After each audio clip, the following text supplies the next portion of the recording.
What's up? This is David with the HipHopHumboldt podcast. And once again, I am blessed with another meeting with some of the dopest hip-hop artists in Humboldt County right now in their studio. I want to give a shout out to City Hippie. We got Eli, Soli, and Reeph right now in the studio with me. Yes, sir. Yes, sir. Thank you, guys. I really appreciate you guys. Pleasure to be doing it, brother. Yes, sir. Thank you guys again. I just wanted to give you guys props for the show that you guys just did that I was at down in the Mateel, open for B.O.B. Respect. Appreciate it. Yeah, it was a fun one, dude. That was cool. a fun one. It was dope to watch you guys. Yeah. Tell me about it. Tell me what it was like being on the stage, and then Tigo B was up there, and Was he the opener for like B.O.B.'s? Yeah, that was brought with who him on tour? B.O.B. Yeah. brought. Yeah, that guy was dope. He was I fucked with dope. him. He was dope for sure. yeah, good energy. Yeah, super good. I like that melodic stuff. That was cool. Yeah, and Jake Uno and King Pounds. King Pounds was the DJ, I think it was. He was a DJ. Yeah, that was my first Yeah, time yeah. getting to meet him. He's cool, bro. That was dope. He definitely was a cool dude. Yeah, he's really dope. And then you guys went up there and killed it. You know, how many songs did you guys do? 4? No, it was more than that. I think it was like 11, I think. Yeah, Yeah, something it like was that. 11. Yeah, Yeah, a couple of them probably. are. Some a of them couple are shorter like than a others minute too, and a though. You know half, what I mean? So it's like, a little bit of variation in there, but Yeah. yeah, it was a cool show. That was dope. Honestly, the sound system there was really great. So it's fun getting to Yeah. perform at a place where you can like really actually hear how your vocals are sounding back to you and shit. So That's what's up. yeah, it was nice. Yeah. Yeah, once they got the sound dialed, it was rolling for you guys. Oh yeah. Yeah. Yeah, it was yeah. a little bit of feedback issues at the start, but it happens. Yeah. And the Mateel's got this interesting crew, man, and like just old school Humboldt folks that are up in there. Like, was and I mean, dope. I it's was like, surprised. yeah, they're just like, Bunch of old heads. yeah, just like training the young folks that are doing it up there, learning the boards and everything like that. That was pretty dope to watch, But of course, it was dope seeing you guys. How can I ask you guys real quick? Because you guys perform really well. How long have you guys been performing on stage? He's been performing like I came in later, so I've been performing a little bit less. But I mean, you've been performing for what? I mean, if we're talking just specifically like rap and like all that kind of stuff, then I'd say my first time I performed had to be like 7-8 years ago, something like that. It was a while ago. Was it the Good Eats show? Yeah. That one was a while ago. I think that was 2014, maybe 15. Yeah. Right after Yeah. high school Dope. for I Know Yeah. Yeah. Y'all. Yeah, definitely. I mean, when did the first show I got to do, because I've been doing like live performances and stuff. I was in choir in high school and like did stuff like that before that. But the first show I actually ever did with City Hippie before The I was first even in rap City show. Hippie, that was it. Siren Song, and that was in what, 2017? Yeah, I think so. 2017? Maybe, no, 2018. Yeah. 2018. Basically, I've been performing since like 2018. Dope. Yeah, it's been cool. It's a cool journey, man. It's dope. Heck yeah. Yeah. One of the things, a quick side note, not to jump around, but one of the things I noticed about you guys is it felt like the pandemic didn't slow you guys down. That's awesome that it felt like yeah, that for that's you. good that it that's felt good. like that. That's good that yeah. I mean, I felt like we took a big hit just because we had a lot of momentum Massive. going on. Yeah. And we were like, it was actually really fucked up because when we were about to open and do our first headlining show at the ATL, we had just done a crazy show opening for Riff Raff for the It first was time. Riff Raff, but then in And then we December were about to before do that, an opening December show. before that, we were booked for Emerald Cup, Yep. so we were down there performing. Yeah. And We had a potential Dope. show in the Bay, and it was we like just a got bunch off, of cool shit We going. got off Northern Nights, and then And then I Emerald think- Cup, and then we were booked for some shows in Oh, the yeah. Bay. We had a few more things lined up, and then we had a headline booking at ATL. And what was it? COVID shut down the headlining show we had, I think, 3 days before the headlining Yeah, it was- show. it It was was like like, we were about to do man. our first actual big headlining It was like show. Wednesday, and our show was on It was like already Saturday. sold out and all that, and it was it didn't. Damn. Yeah, so that sucked. It was but, a whole crazy thing. yeah, And then that really, that brought everyone into like, what do we do? And yeah, exactly, dude. kind of.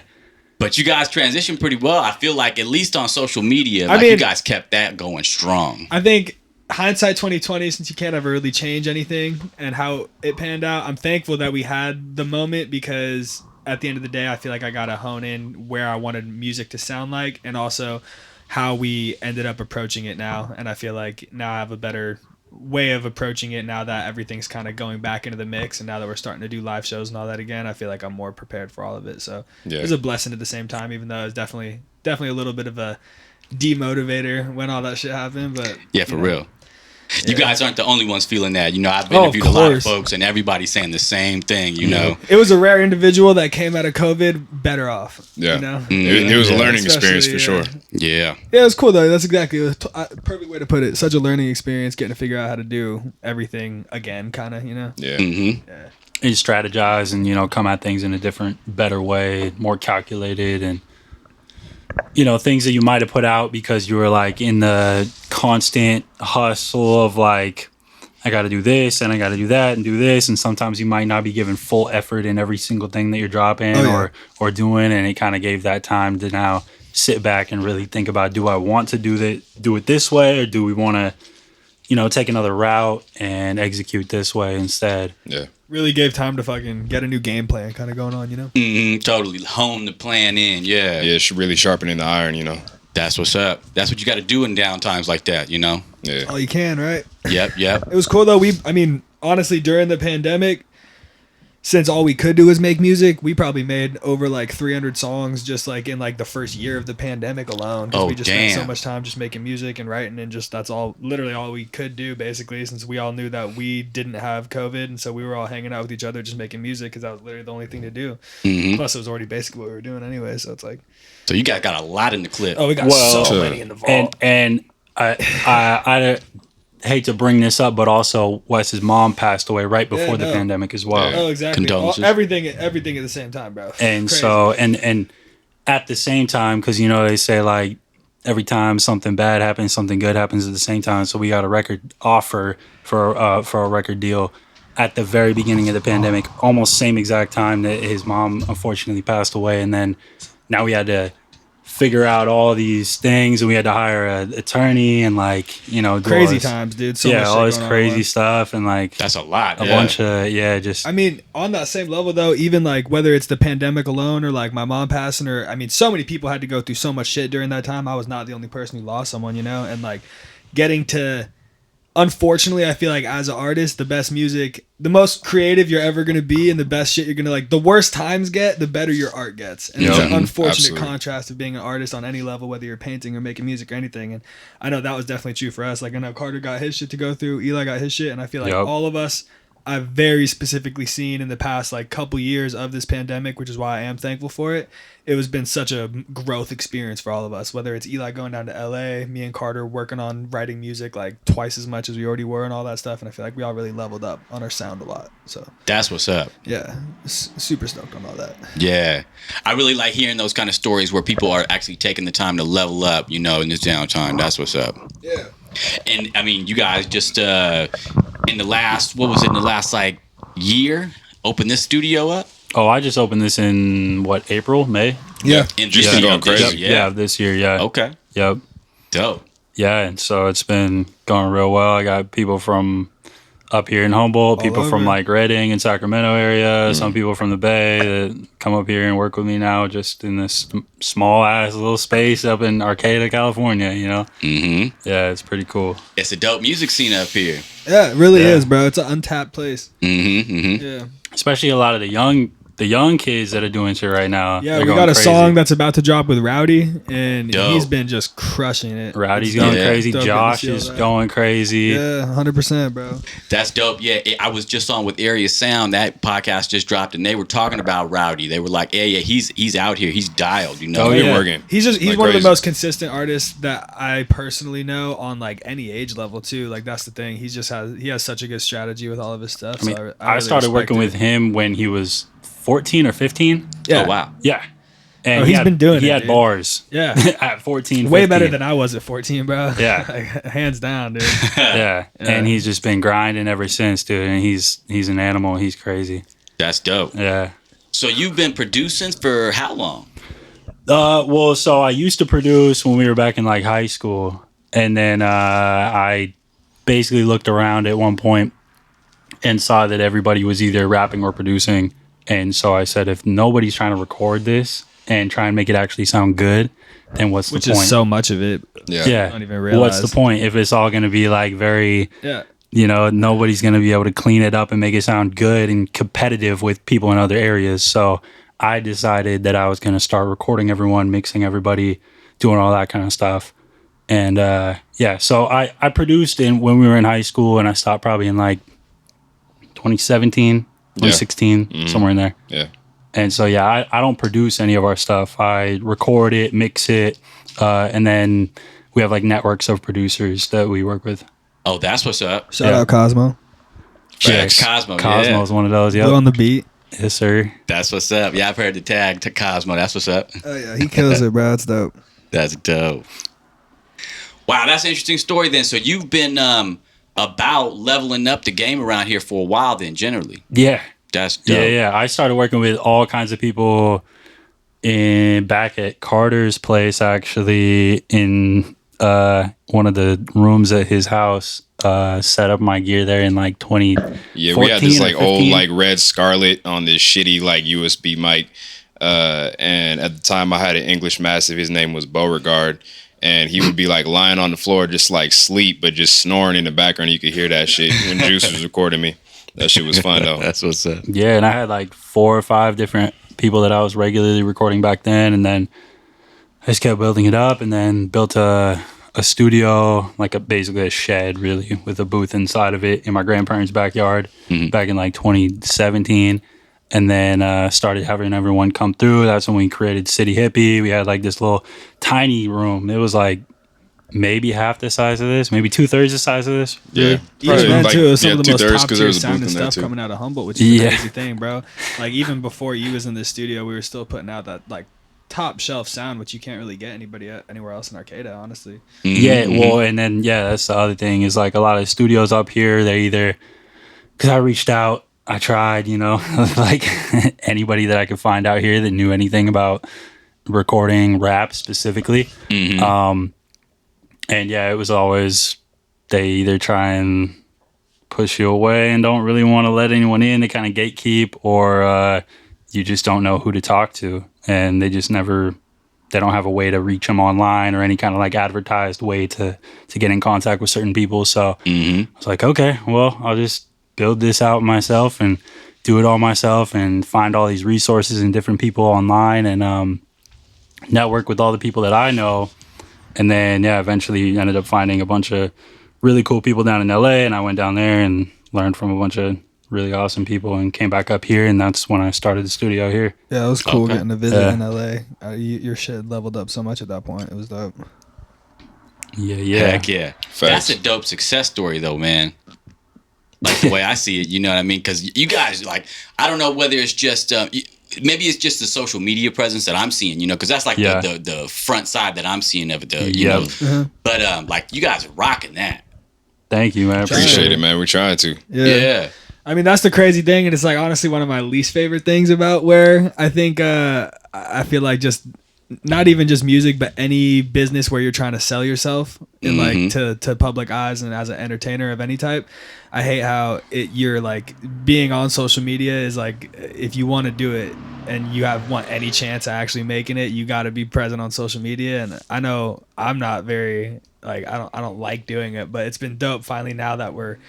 Now that I'm falling into a little bit more of the fucking the rhythm of it and shit, it's getting to be more fun and it's cool getting to see how everybody's being creative in their different ways. It's cool. Yeah. I mean, you're really rocking it, dude. You get a lot of likes on your posts, like Trying, bro. Instagram. Took a minute, dude. That shit hated me for a second, but now it's starting to like me a little bit more. It's cool. I think it comes to back to what you said about being consistent. Yeah, exactly, bro. It's crazy. I mean, that was the main thing when I started. I mean, it's fucked up too because people always say like, oh, if you post every day for 2 weeks, like you'll get a video to pop, and it's like really, it's true. It's just be consistent. It'll happen. Yeah. Yeah, I mean, I think that's the biggest thing where everybody fails, even not on social media too, is just the consistency of it. Like I've worked with so many dope artists over the past 5 years that just don't even make music now, or just fell out of love with the grind of what music is, and it's all like, that's the reason that, I mean, how many people probably made the best song you've ever heard, but because they didn't stick with it, no one's gonna hear it, Yep. Facts. Exactly. Yeah, Yep. it's a music business, not just The music, execution. Yeah, exactly. If you don't know your Yep. target audience, it's not gonna happen. You got to execute properly, and then you got to be consistent about it as well. Because the second you fall off, it's like I mean, that's the difference of a hobby versus a career, though. You know what I'm saying? Yep. It's like Yeah, you could be an discipline. amazing musician, and music could be your like love. But if you're not fucking actually putting in the work to make it a career, then it's the music business. It's not just music. Well, That's real talk. Everyone's attention spans, especially lately, is just so quick. It's like if you aren't staying on top of mind, 100%. they bro. pretty much just go to the next person. Everybody and- sees over like 400 posts a day. Yeah. And so if you're not in those 400 posts every single day, no one's gonna remember your shit. It's true, especially around here with like, it's just kind of like a bit of not saturation, but it's just how much influence you were having by just that consistent impressions, Oh yeah. in a small area like this. Yep. Like I just spend a little bit of money on like every podcast episode I drop. I put like $30 in the sponsored ads on it, just to boost the post and everything. Hell yeah. Yep. And like it works like that. It ends up hitting like 6,000, 7,000 people off like $30. Yeah. And around here that's decent. Yeah, bro. Yeah. I feel like that's what a lot of people don't realize too, and that's why I think it's always funny hearing when people don't know anything about the music business, and they'll be talking about like, oh, it's just crazy that like Lil Pump or someone like that is like famous when they're not good musicians, and it's like that's the difference of someone. You can be a terrible musician, but if you know how to market yourself, you're gonna be more successful tenfold than If you have the full package, the marketing plan. Yep. Yeah, exactly. Because everybody's gonna like some music. It doesn't matter what music you make. Someone's gonna like your shit. So if you can get it to them, then your shit's gonna pop way more than someone who's a better artist than you. It's true. Yeah. And then on the fan side too, like it's easier for fans to access artists nowadays. You know what I mean? So it used to have to be, you'd have to go out to shows, you'd have to drive out to a show, you want their music, you're gonna have to pay for a physical, you might have to stay after the show to get him selling it out of the trunk. You know what I mean? That's how it used to go down. And it's just completely different now. You don't have to drive anywhere, do anything. You can just like a post, and then like you're supporting your artist. You know what I mean? Because that's helping them on the algorithm. 100%. You know what I mean? Oh yeah. That's the biggest thing. That's the biggest thing too. Is I feel like so many people will be like, oh, like I love your guys' shit, but it's like if you're not, the best way to show that you actually support someone's shit and love their shit is like supporting their shit. It's just that simple. You can't just say that. It really is that simple too. It's really just like, hit it with a save, hit it with a repost. That fucking does so much for the algorithm. And all that even shit, goes for like your friends that got businesses or whatever. You know what I mean? Oh yeah, like, exactly, bro. Any of that, Yep.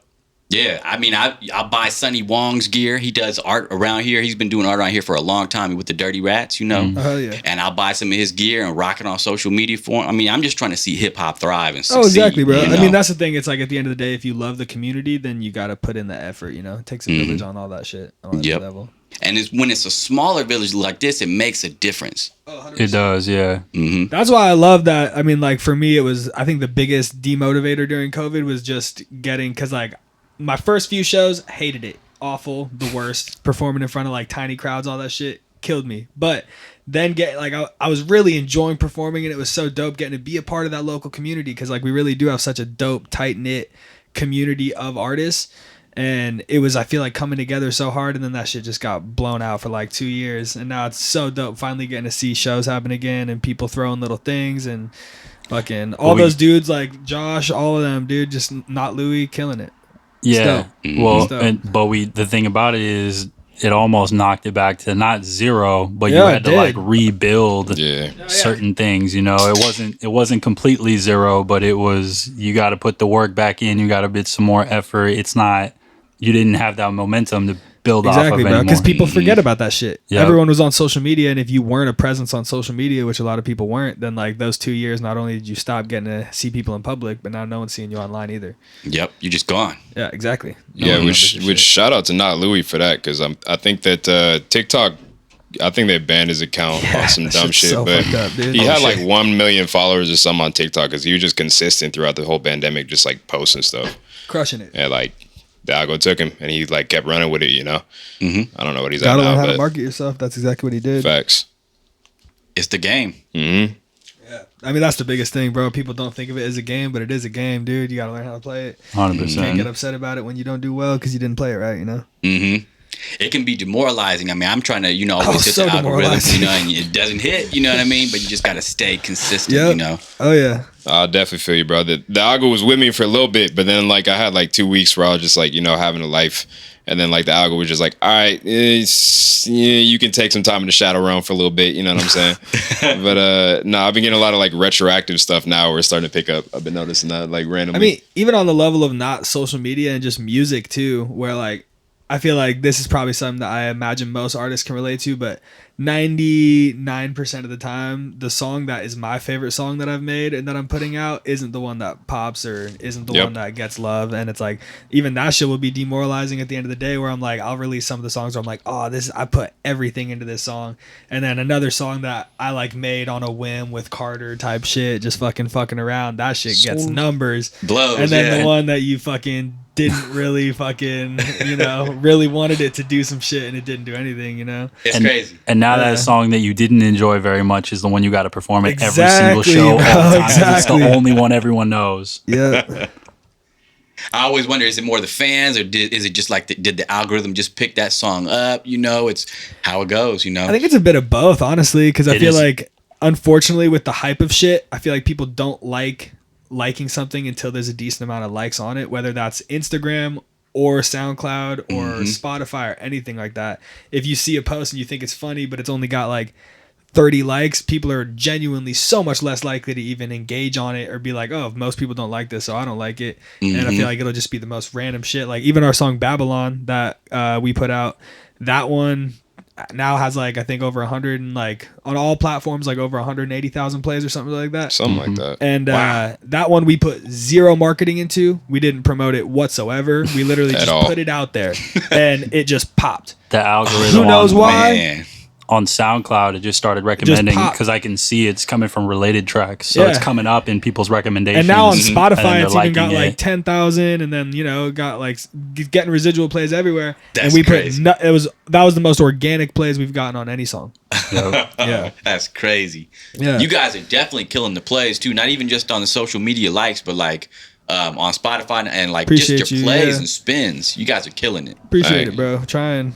Man, a lot of it is the algorithm though. Like Rockstar landed on what's the weekly on Spotify? Weekly What's release, it called? the Rap Radar, all that. Not Rap Radar. It was like the what's the weekly algorithm playlist from Spotify? Release Radar? Is it? No, Release Radar is when it comes out. That's what I thought. And then there's weekly something. I know what you're talking about. The weekly one is the big one. Yeah, I could see it on the app, but I don't have it in my hand. Yeah. And he hit. That got more than 40% of the overall streams just on that one algorithm playlist alone. Mm-hmm.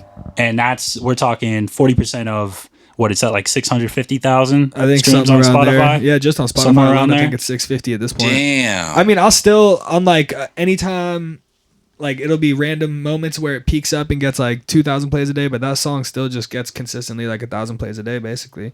That's crazy. Dope, That's dope. Brings followers in, brings people in. They listen to the rest of your stuff. Exactly. Mm-hmm. That's killer, man. And then it's just staying consistent from there, because if you have those people that are coming back listening to that song and then they tap on your profile every once in a while, you got a new song every month, every few weeks or whatever, they'll at least check it out. And then if they like it, they'll add that to their library too. And then soon enough, Spotify goes, oh, you like this artist. You got like 3-4 of their tracks. So now we're going to show you the new one that drops. We're going to give you a little notification when you open up the app. You're in the algorithm then, yeah. Oh, yeah. And I mean, that's all that shit that I feel like I always try and like remind myself of, and I don't think of enough, where it's all like, I'll be pissed because I'm like, some of the stuff we'll release, like Visa, a couple of those recent ones, I'm like, those were super top tier tracks in my opinion. And they'll still get like, over the course of a couple months, like 6,000 plays, and being like, realizing like, oh shit, like that's dope as fuck, because we used to release songs and they get like a couple hundred views. And so it's like, once you're actually releasing shit, and I'm like, now we're consistently getting at least a couple thousand streams on every single song we put out within a couple months. And that's just that, good shit to remember at the long run. It's the progress of it. Shit. Yeah, exactly, bro. I mean, I used to just release shit on SoundCloud, just be an average SoundCloud rapper type shit, so it's cool getting to see the growth. Yeah, that's how a lot of folks started, man. Oh yeah. That's a lot of folks still doing it. That's right where now, some of the best music is. You can't find it anywhere but Mm-hmm. SoundCloud, because all that underground shit, that's real rap. So I fuck with that. Producers and shit. 100%, bro. Also want to just mention, I think we're the youngest group of people that you've had on the pod so far, right? I think so. Honestly, yeah. That's pretty dope, though. That's why I say it's a success story, man. You guys started young. You guys are young and succeeding. I just wanted to bring that up because we're talking about algorithms and SoundCloud and all that stuff so much. I'm like, I listened to a few of your pods before I came here today while I was at work. And I was like, yeah, we don't have, we're not going to be talking about the same kind of topics because, It's dope, though. You know, I was noticing this something today when I was listening to the podcast that just dropped. Area Sound is a group. That's the podcast that just dropped, right? So those couple dudes have been involved in like education locally. And one of the guys on there, Zach, was talking about how, you know, he was noticing, you know, he grew up around here in the hip hop scene and was noticing like subliminal sabotage and like how Brian Swizzlow and Eli Fowler and Just One and all these dudes were doing a bunch of dope stuff like, you know, like 15, 20 years ago kind of thing, you know? And he went a different route with it and succeeded. You know what I mean? He took the teaching route and is, you know, like expanding hip hop in the schools around here, you know? And so like, that's a different route, and he made it his own. They made it dope. You know what I mean? Yeah. You guys have taken a different route rather than just like, you know, because there's the routes that you could take. You know, if you could like go to the Fat Bowl Cypher, right, and try to go down there and everything like that. And there's we the might other show Cypher. up. That's what's up. That would be dope to have you guys down there. We were there. just talking about doing that. Yeah. Like literally like last week we were saying that shit. That'd be dope. It'd be cool to see you guys. Yeah, because I go to just about every one. You know, I take pictures, and so I'll send you guys some pictures back and everything like that. It's just, I'm just trying to support the community. You know what I mean? I'm trying to get way more involved in all that type of shit. I was a hermit for like a while there, and I wasn't even going out and doing shit like that. And now I'm trying to get on the scene and fucking be more active in the local. He's hip-hop Yes, community, so. yes. Now. You ain't the only one now, yeah, man. exactly. You know, people are ready to get back out there, man. Yeah, bro. I mean, I just want to make all those local connections too. I feel like that's one of the, this is what I was talking about, even mentioning with Eli like last week. Fucking, I love collabing with local artists, and I feel like sometimes there'll be like a weird blockage where I feel like I haven't collabed with a lot of local people. And I don't know if it's what the vibe is. Well, a lot of people just don't reach out. That's what I'm just saying. In general. Like, it's, you know, fucking whether that's dope on getting to their collab end with where they're local like, people. I don't know if he wants to, but like you never know until you do it. You know? Yeah, that's what I'm saying. Hopefully, the people hearing you guys on this pod, they're like, okay, we're gonna collaborate with them at this point now. Send me a DM. Let's fucking do some shit. Yeah, always down to collab with people, bro. There's so many talented local people. So especially now with Cal Poly coming in, I know there's a lot more artists coming in. Like anybody trying to do some shit, hit me up. Let's do it. That's what's up. Yeah. Come down to this studio right here and record. Yeah, exactly. Right here in Arcata. Let's go. Best sound you can get.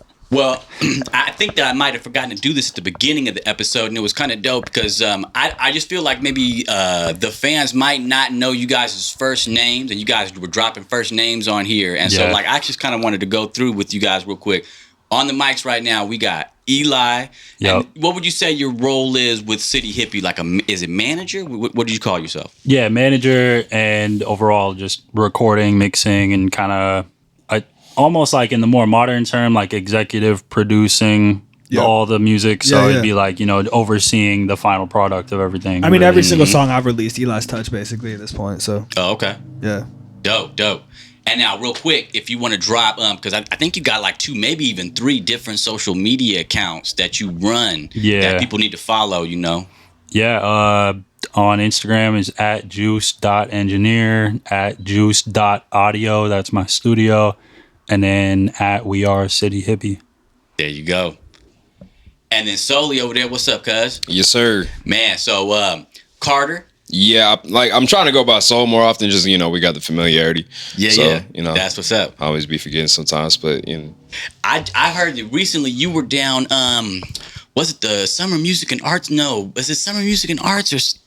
What you just did called? Something in. Yeah, I did something with the Youth Art Will Succeed over Septentrio, and then I'd also done the Black Humboldt show for Juneteenth. Before that.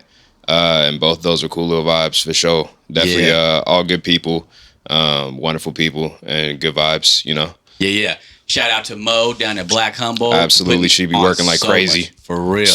Mad respect for Mo. And then Andrea down with y'all. Absolutely. She be working like crazy too. They've been holding it down for the community for a long time. I got a lot of respect for them. Yeah. Respect. Absolutely. Have you guys by chance... I'm not expecting you to have, but have you guys ever been to or heard of the Word Humboldt poetry? It's like a poetry jam. Yeah. So the first event that they threw, or I don't know if that was. I know Andrea's first event with Word Humboldt for sure was with City Hippie performing. Oh, what? Yeah, back in outer space. We just talked about it with her the other night, but Yeah, back in like 2017, maybe 2018. I think it was 2018. Yeah, one of those. But yeah, back when Andrea threw the first like Word Humboldt like event with a featured poet from out of town, City Hippie was on the lineup for that. Oh, that's dope. Yeah. So we go back. Yeah. Yeah, for real. You guys know. That's what's up. Yep. Sick. You got any music in the clip? Yeah, I got some stuff in the Okay. I got some stuff in the vaults right now. Actually, working on getting out my own like personal artist page, like Reeph does as well. And already got the first track figured out. JUiCE is actually about to send it for mastering, and that's all I'm gonna say for now. You know what I mean? It's a vibe. I did perform it actually over at the Mateel. Oh, it was one of the ones that I performed. It's gonna be called Extraterrestrial. That's fine. Not exactly sure what date yet. We'll get that down soon, but yeah. Yeah. But I will say this dude has, I don't even know how many countless songs in the vault right now that are like, and at any time, basically any of them could be sent off and they're like out, but they're crazy. Like, dude's been working consistent for a long time. We got probably like 200-300 tracks at least that are in here just chilling.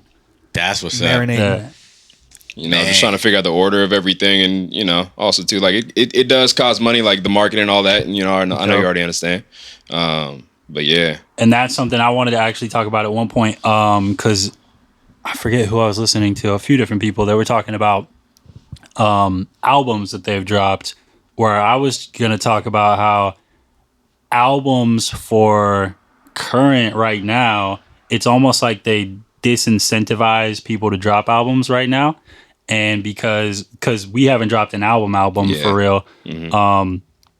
And sometimes I think about it, and sometimes I feel like it'd be cool because creating a whole body of work, I've done that one time only, Love Ties, which was like 2018 or whatever, 19 maybe. Yep, shout out Archie James. Yeah. And it's like very rewarding to do it, but they unfortunately don't incentivize you to create a whole project anymore because of the way the algorithm works on streaming platforms. Mm-hmm. And a lot of people ask like why we don't drop an album and we keep doing singles and singles and singles, but it's like that's y'all really wouldn't listen to the album if we dropped it. Yeah, exactly. Motherfuckers. Yeah, that's how that shit always works. They play the first song and then they don't listen to the rest. The singles, you know what I mean? When you look at the numbers on the back end. I mean, I love the concept of an album because I feel like it adds a whole nother creative component because you can tell a larger story as a whole. But the timing of the album is super important. I was gonna say, that's all because it is, bro. if you don't have listeners, that nobody's gonna hear the album. No.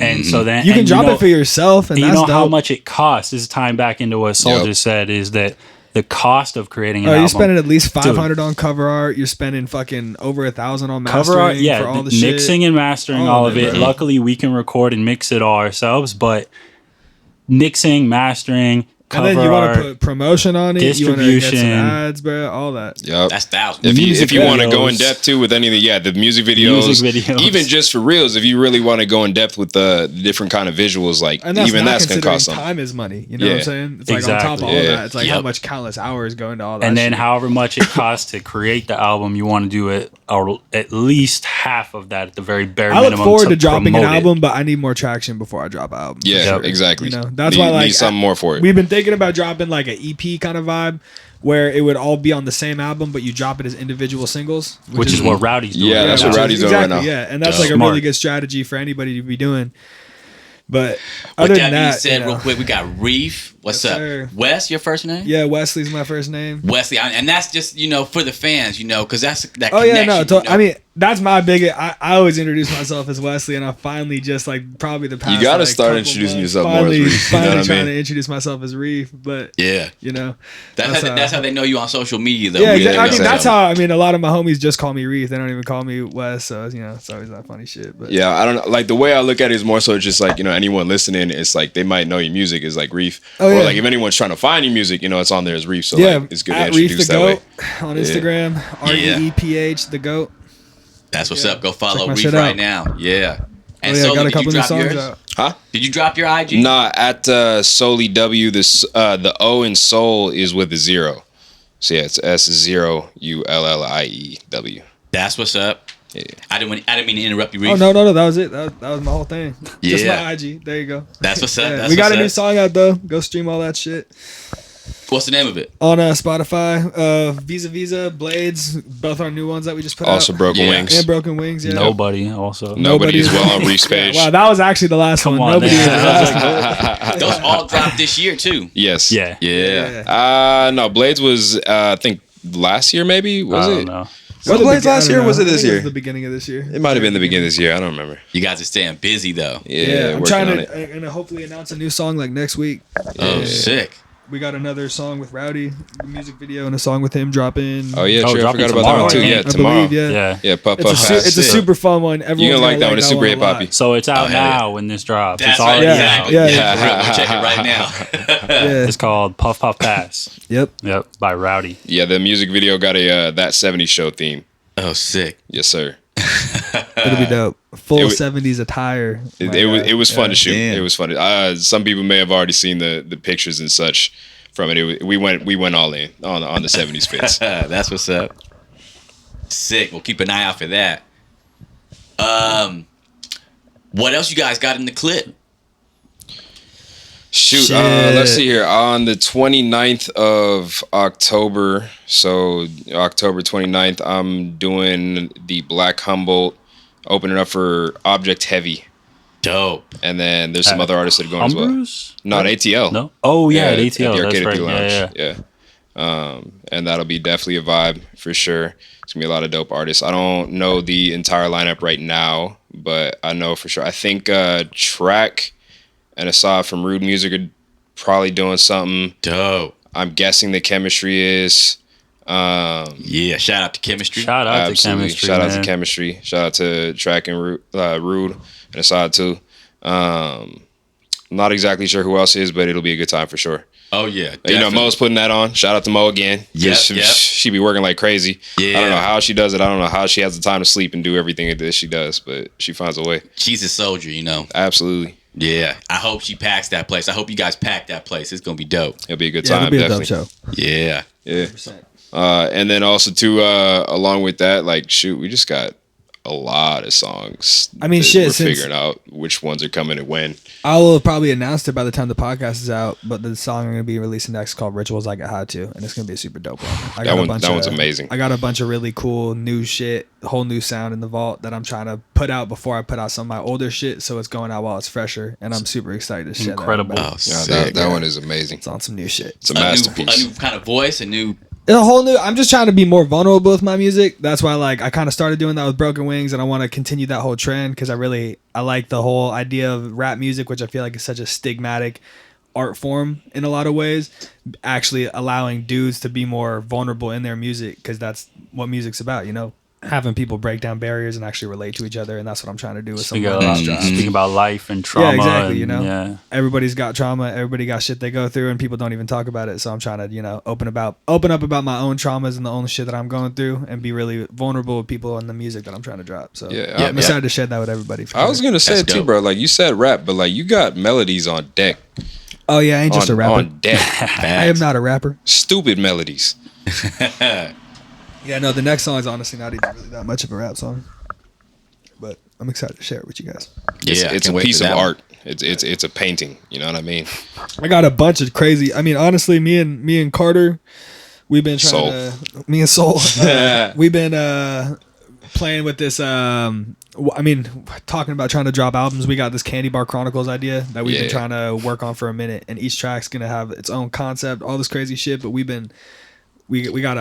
I got like over 50 songs, just bar, just old school boom bap type of vibes with this dude, and we're trying to fucking whittle them down to see what we're gonna drop. But the Oh, bars, I man. got some crazy shit coming out. bars are heavy. Yeah, it's crazy. Also, And that shout out what- Honest as well, because I know he got a 100%. project coming as well. He's out in LA right now, but he got a project coming. Something to do with the sun is green. I don't know what he's gonna call it. Do you know the name of it, Juice? I think it's just the sun is green. I think so. He But got wild little marketing strategies. I don't know. yeah, no, he told me about what all that meant, and he's gonna do a little like booklet with it and everything. Yeah. I gotta say, Uh, shout out to Honest. it all makes sense. That Yeah. man is Honest a is genius. Yeah, he is another tier of artist. It's dope. yeah. Also, Shout out to best Honest. freestyler I've ever known. Oh, Hands sick. down, not even close. Great person, great freestyler. Man kills it. Shout out Honest. That's Check out his what's up. music. He has the most slept on music I've heard. He's a thinker. Yeah. Also a great father. Yes, sir. I don't know That's how he what's does up. all that stuff. He got 6 kids. What? He got 6 kids. Yes, sir. Yep. Wow. Mm-hmm. I got 2, man, and I can barely handle that. Do 6. Right. Whoa, That's what I'm saying, man. Yeah. He's phenomenal. Respect for that. Yes, sir. And he's still dropping better music than your favorite rapper. Yep. That's what's up. That's what's up. I think they gave him a shout out on the Area Sound podcast too. So I love how this area is small like that. Like everybody just about knows everybody. You know what I mean? Like Yes, sir. At the very least, know of everybody.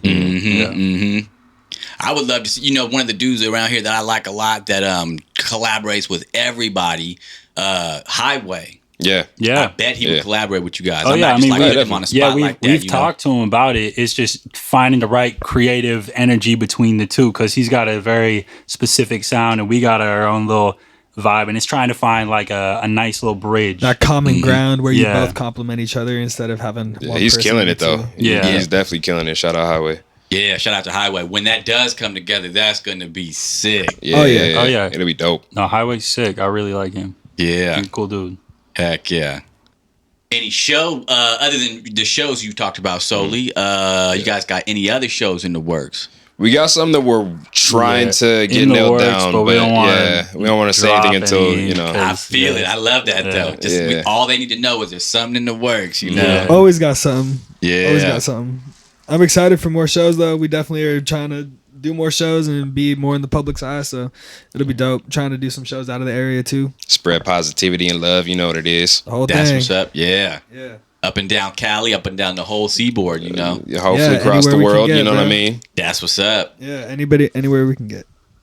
That's one of the powers, I interviewed Maniac the rapper. Yep. And they was talking about, they talk on their social media about they got fans from just all over the world, and they look at like who's listening to them and everything like that. And I mean, Yep. it's just everywhere, like just across the globe and everything. I yeah. bet you guys have. I mean, probably in every country. Yeah.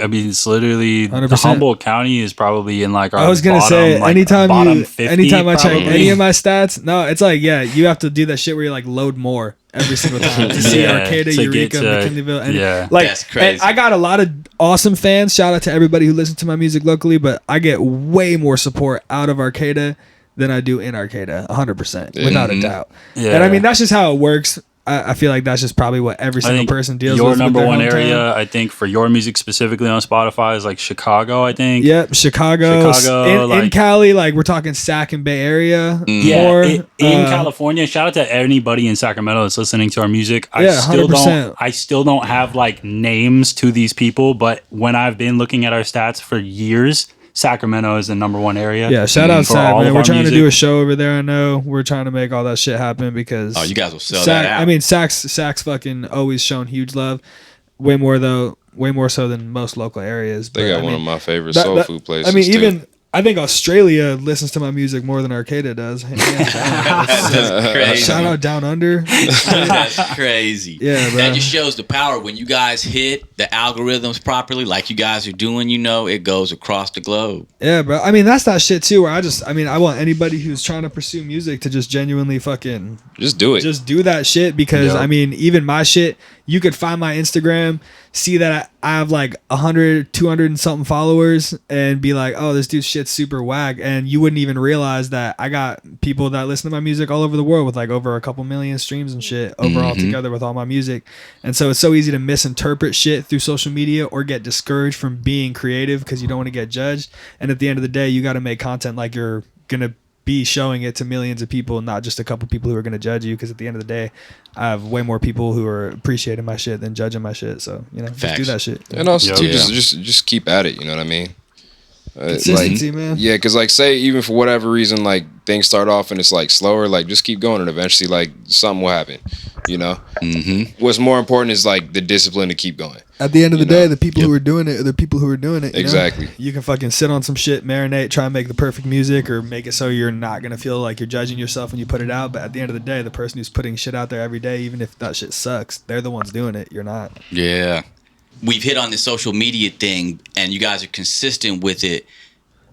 At this point, with your reach so far, do you feel like the social media game? I mean, of course, it's like helped you guys. Yeah. Like, do you guys you guys are just using your own time for that, right? 100%. You guys you guys have. That's what I was wondering. Like, do you guys have a social media manager? Nope. No, See, not that's at all. crazy. Yeah, no. Because you guys are killing that. I mean, that's why the only reason it's been hard to be. That's why I'm like finally starting to be consistent. I stopped posting while I was in LA for a week, but besides for that, I've been trying to post almost every single day, and that shit, it's a habit more so than anything else. Because I mean, both these guys can vouch. I fucking struggle with making content and posting it on social media. And once I finally actually started doing it every day, now it's just more entertaining because you just get more comfortable with it. Mm-hmm. Anytime you're fucking pushing your comfort zone and trying to grow as a person on any level, that shit's going to feel weird and uncomfortable. And so it's going to discourage you from wanting to do it. But once you get past that hump, now it's honestly...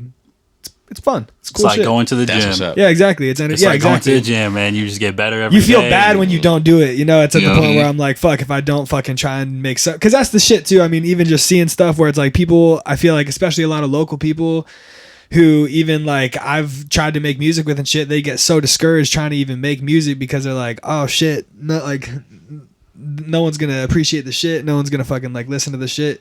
And when you actually just fucking are putting it out there and you fucking start trying to promote it to people and just getting past that awkward stage, it fucking works out. That's the point I was going to make that you said earlier, Reeph, was that there's the people that like stopped making music that didn't stay consistent with it and they're gone. You know what 100%. I'm saying? Yeah. So you guys have stayed consistent. Man, I'm just impressed with I don't want to just say like it's a short amount of time because even just like the 4 or 5 years that you guys since 2017 or so, you guys you guys collectively making music. Yeah, like that's not even a short amount of time. Like that's a good amount of time. Oh yeah. But even in just that short amount of time, like you guys have created this, and it feels like you guys have taken this lane that I feel like nobody else in Humboldt County has done this same lane of just like making social media completely work for you.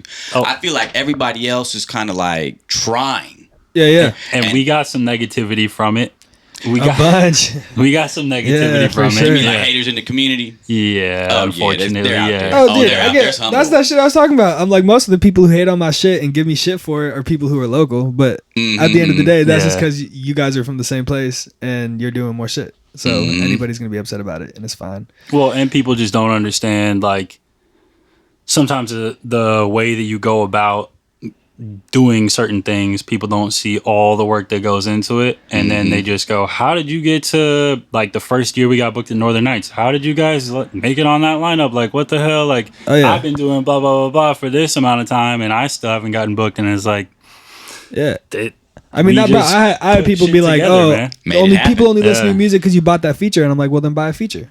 You know what I'm saying? Then go spend $5,000 on a feature, go cash out on some dope artists and see if your shit pops. It probably won't because you pay for views. So, you know what I'm saying? Reeph definitely put in his own money for that feature. No, I mean, that's what I'm saying. Like, people don't see all the shit behind the scenes that goes into fucking actually making shit happen. And so it's really easy to fucking be like, I mean, even the amount of, anytime I show someone our music, they'll be like, oh, why aren't you doing this? Why isn't your music famous? It's like, I'm fucking trying. You know what I mean? Like, the shit takes so much work and it's so easy from the outside. Like, cause like even from the outside, I'll tell people that like I have a song with like 600,000 views just on one platform, and they'll be like, oh, so you like made it as an artist? And it's like, no, not even a little. I'm like, I'm broke. That ain't shit. I'm like, it's crazy. The threshold of where you realize you have to get to actually make it as an artist versus when you're in the industry versus out of it is crazy.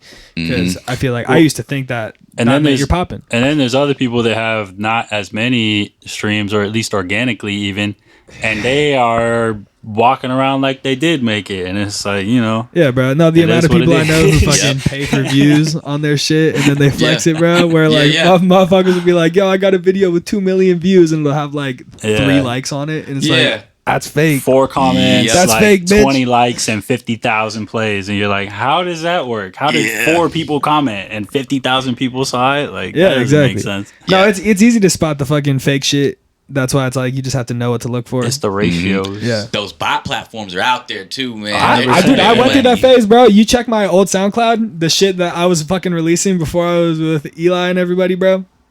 You look at all that shit. I got like 500,000 plays on one of those songs. I bought that shit, bro. I bought that shit, dude. I was 15. Oh, 100%, dude. I went online. I bought that shit. I didn't even know that. Yeah, no, it's fake as fuck. You look at that shit. It's fake as fuck, bro. I bought that shit. I'll 100% say that because I mean I was fucking 15, and then I know there's dudes in their fucking 20s and 30s out here still doing it right now. Yeah. So it's like, you know. Yeah. I mean, you can get tools. Shit. I got tools on my Google Chrome. I can go up to anybody's YouTube channel and see exactly like where their channel is getting views from, how many views over the last. 30, That shit's so much more transparent 30, than people 60, think 90. it is. They Yeah, think like they can just do that shit. It's crazy. I can see it. I know that there's fake numbers. You know, it's No, like it's 100%. crazy. Yep. It's Yep. weird. It's the game nowadays. It's crazy. Yeah. It's crazy to me. There's the people Rick like Ross that. method. Yeah, I mean, it's crazy to me that there's people like that that really just want to so bad they want to look like they're popping that they don't give a shit that they're not. You know what I mean? It's like if you're not popping, then like obviously there's work you still need to put in. For real. You feel me? And I don't know how long that work gonna be. Like, you know, we're still working on ourselves, but like at the end of the day, it's like if you put that work in, no matter what, you're gonna keep getting better. And it's like that different, like what they say, like the whole like 1% each day, you get like 1% better each day, then that's what 365% in a year. Like much better to focus on that than just like trying to look like you got it when you ain't even got it yet, you know? Shit, man, I'm so happy with where we're at in our musical shit right now. I'm like, I never would have thought 5 years ago that I would have fucking 6,000 people listening to my shit every month just on Spotify Man. alone. And I'm like, that's a blessing, dude. Anybody who listens to my shit, it means the world that I can actually send any type of message out and have people hear it. So I'm like, at the end of the day, in that sense, I feel like I already made it. But I mean, like, That's dope. all you can do is keep going. So I'm stoked to see where it goes over the next year. Yeah, I definitely said another blessing with it too is that like we've definitely progressed just like skill wise in terms of just music in general, and also our versatility with this time. So it's like when stuff really does start going crazy, like we'll be ready for it. Easy, Man, like no question. You know, I can't wait to see those numbers, man. That's gonna be crazy. one day. The development. The Yeah. development means a lot. It's the work. That's what you guys are putting into it. Yup, a lot of sleepless nights.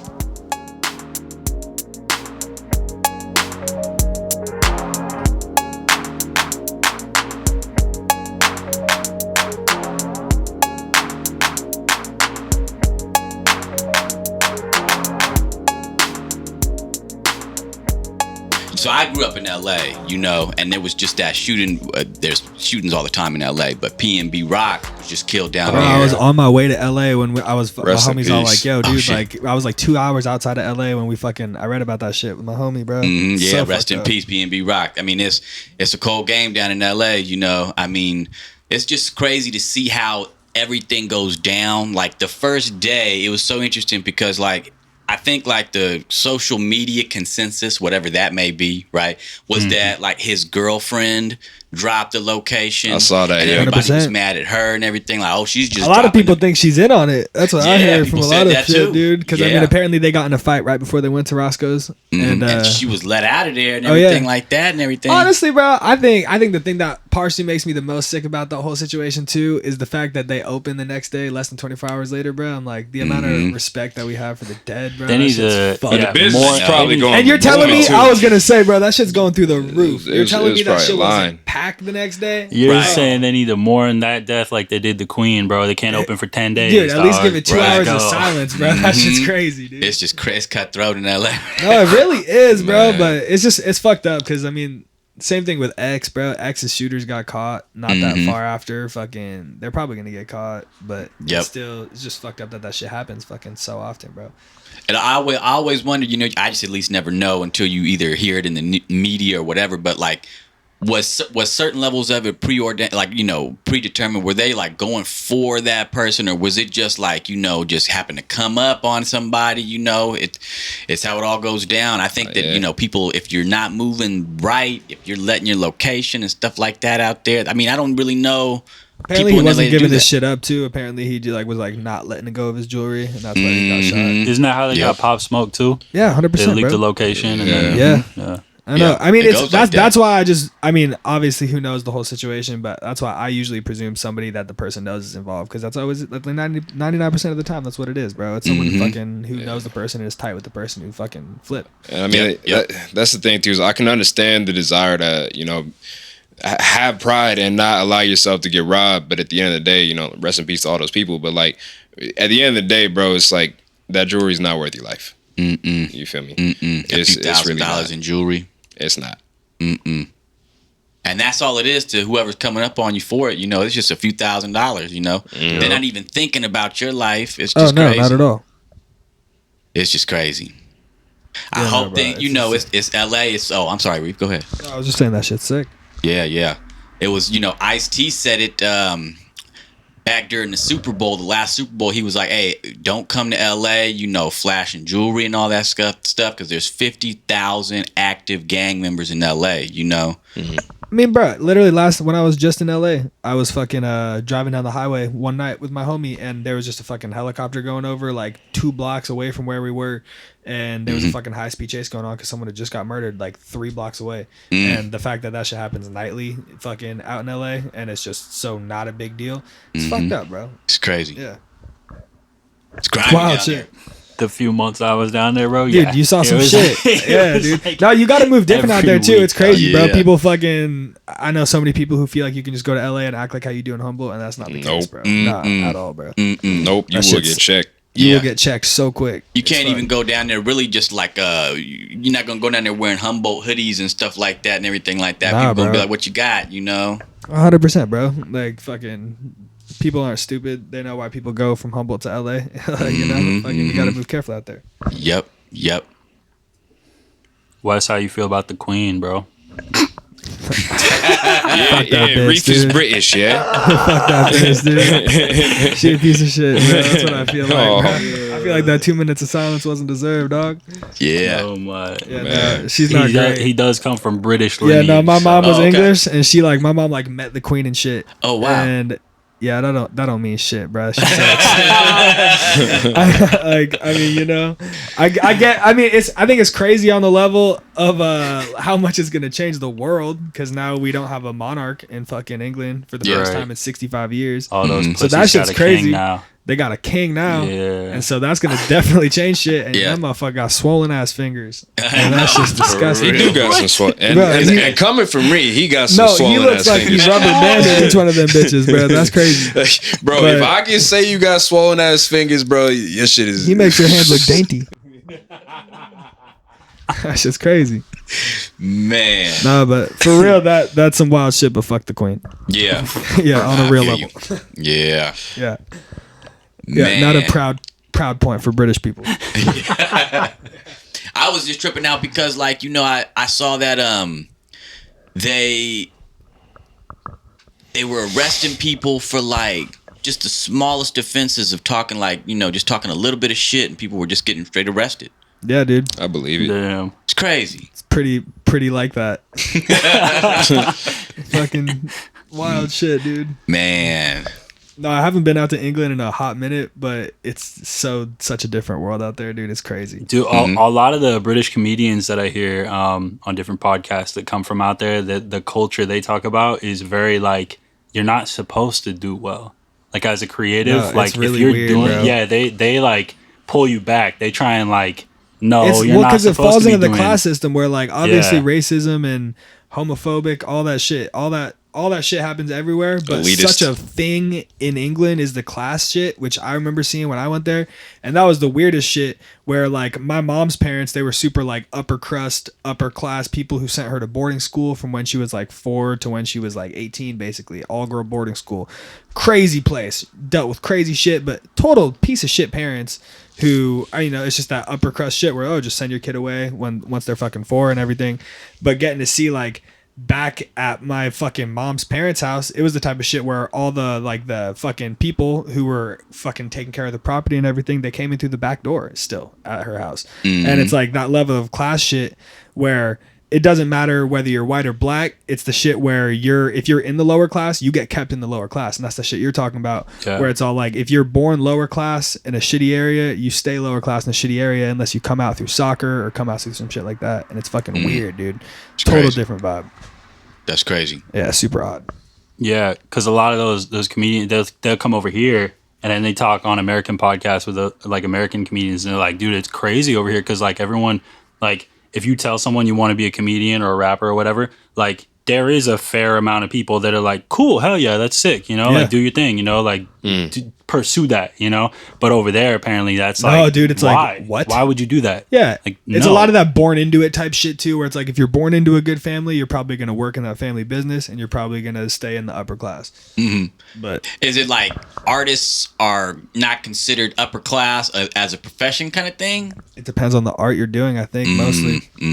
Like, and I haven't been there in a while. I just remember the shit that I saw when I went, because I used to spend like months there at a time and shit, because I used to just go out there and stay there and shit, and it was just super weird. Like, and that's why I know a lot of people, like, I mean, fucking David Beckham even talked about it in this one fucking documentary and shit, where he was talking about the same shit, where he's all like, he was raised in a super shitty area, and he's all like, everyone tried to play soccer because the only way you're gonna make it out of that shitty area. It's like the same thing with like rap and some of the shitty areas in America and shit, where he's like, the only way I'm making it out of this place is if I'm playing soccer. Like, that's the only way I'm making it out of this area, because he's like, I'm not gonna act, I'm not gonna sing, like, unless you pursue one of those rare art forms or like entertaining things where you can get picked up even though you're whoever you are. Like, he's like, that's the only way you're fucking making it out, you know, fucking just playing sports. That's crazy.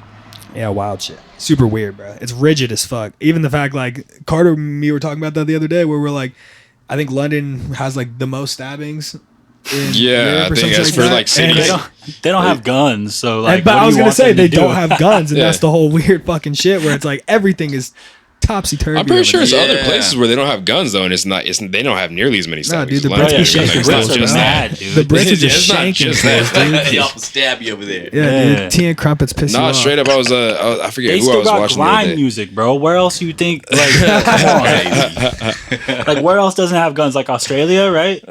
Yeah, look at that. Right? I don't They know. don't have Look grime how that's music. going. Japan have guns? I don't They think don't have Japan has grime guns music. either. Well, I They mean, they don't have have guns, grime but music. like, you know, I don't think that like people just regularly have guns in Japan. Yeah, but the UK got grime. They're grimy. I mean, Dude, that's true. Carter, grime. Japan doesn't have grime. Come on, do dude. they got something like grime? I don't know. I don't even know. For sure, not South Korea. They're rocking with BTS right now. Yeah. I mean, Oh yeah, they got on the K-pop. yeah. popping. Yeah, dude. Oh yeah. Ain't nobody getting That's big stabbed money. over there. That's Yeah. big money, dude.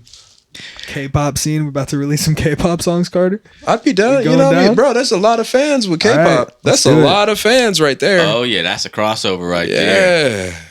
They'll love City Hippie over in South No, we've Korea. talked about trying to promote our shit in like different countries and shit, because we're like, fucking Well, see how 'cause it the does in marketing other is- places, yeah. you know. I talked to this dude. He used to work for Spotify. He lived in Sweden or Switzerland, right? Is that where they're based out of? Yeah. Right? Switzerland, right? I didn't even talk to him. You know, okay.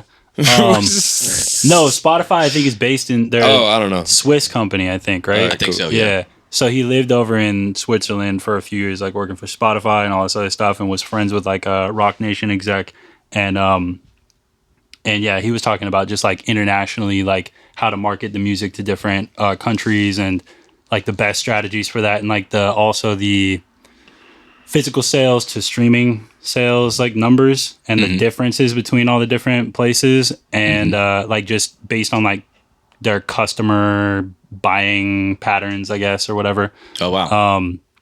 And then also like how well American rap music translates over to whichever country as well. And so apparently like Germany is really, really good, and I'm dropping big gems right now because if anybody actually acts on this, you're definitely gonna benefit from it.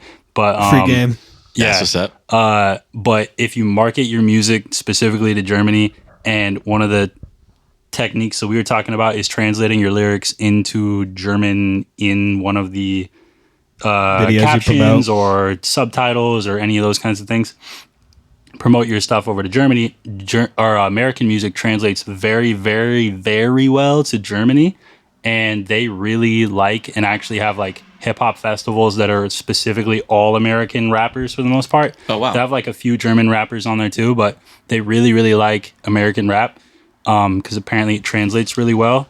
And their market is like where we are, maybe like probably like 80 or 90% streaming, and then like 10 to 20% physical sales. They're like 40-50% physical sales, and then 60-50 Yo, wow. Streaming. it's like Germany. Let me hold a few dollars. Yeah.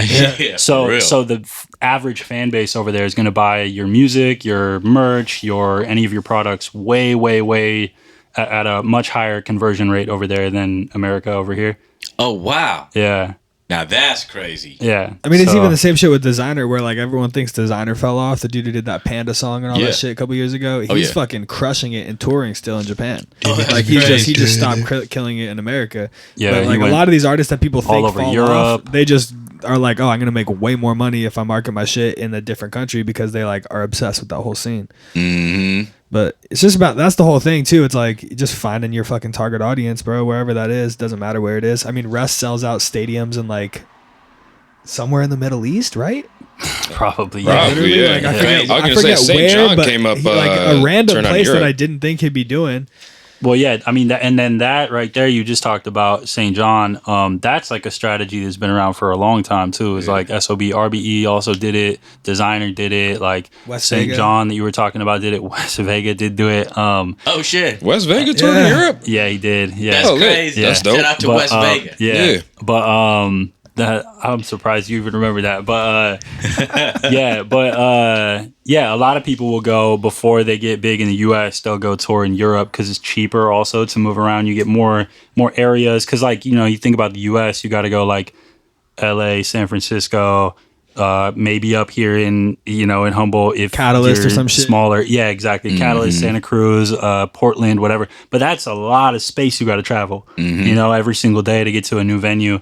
Shit, bro. Europe's so tiny And and exactly, condensed. Europe, and then they have a really good public transportation system and Oh, all yeah, that kind of dude. stuff. You can go And so you fucking can all actually those go places from in a country to week. country, get a whole bunch of different people from a bunch of different large, not as large as like LA, but like, relatively large cities. And you can get it done within like, a month. You can get like Plus, random so people many are more different. likely to watch your shit and want to listen to it because you're from America touring in Europe, just like Exactly. vice versa. You And can get a little bit more then what attention, ends up happening as a result of that is now you have fans from overseas that are boosting your numbers. Then you come back to America, you got people writing in different languages in your comment section. You're getting all these streams that are from overseas, and then Americans go, "Oh shit, you're kind of popping now. I'm gonna go listen to your stuff because you already have numbers." So you're not starting from zero. I mean, even that That's dude what's up. CK who Yeah. did that like Nwantiti song or whatever that blew up. That song of his blew up, but he's been popping as fuck. Like I think in Africa and in the Middle He's East from Nigeria. for days. Oh sick. Insane. He's from Nigeria. Shout out I Nigeria, know, bro. But I'm saying That's like all his I shit listen only to. popped up like Yeah. in the past like year or two in America, and I'm like, he's been popping for years. Oh, yeah, Ever definitely. since. That's all I'm saying. Like fucking big popping. Shout the That's fuck dope. out to Nigeria, dog. Such a good wave of music. It's That's crazy. really my favorite music. Oh yeah. That's Yeah. what's up. Yeah, my stepfather was Nigerian. Oh, that's Oh, dope. hell yeah. Yeah. That's dope. He raised Just me on the Bob energy in Marley, that though. music goes crazy, dude. It's Oh insane. yeah. So good. I'm not up on the like what they currently got going, whatever current wave is, but I was raised on That's fire. Bob Marley, but Fela Kuti specifically from Nigeria, Fire. Yeah. Yeah, fire. Oh, yeah. I grew up on Miriam Makeba. My mom's from Kenya. Okay. Dope. That's the thing I love about African music is like no matter what, the rhythm is always on point. Like with the singing too, like the melodies too, because there's a lot of like syncopated rhythms. The fucking drums, bro. Yeah, the drums are always fire. You know what I mean? And then also too, like I love the runs that tend to happen in both African music and the Middle Eastern music. It could be like also like Indian music too, where the runs in the singing are just different. It's not like American typical runs or even just like Western like typical runs. It's just like it's a lot harder to do, honestly. Like the vocal control is insane.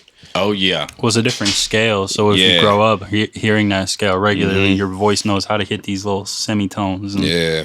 different little pitches that we don't even have existing within our scale. It doesn't even exist. That's what's up. Yeah.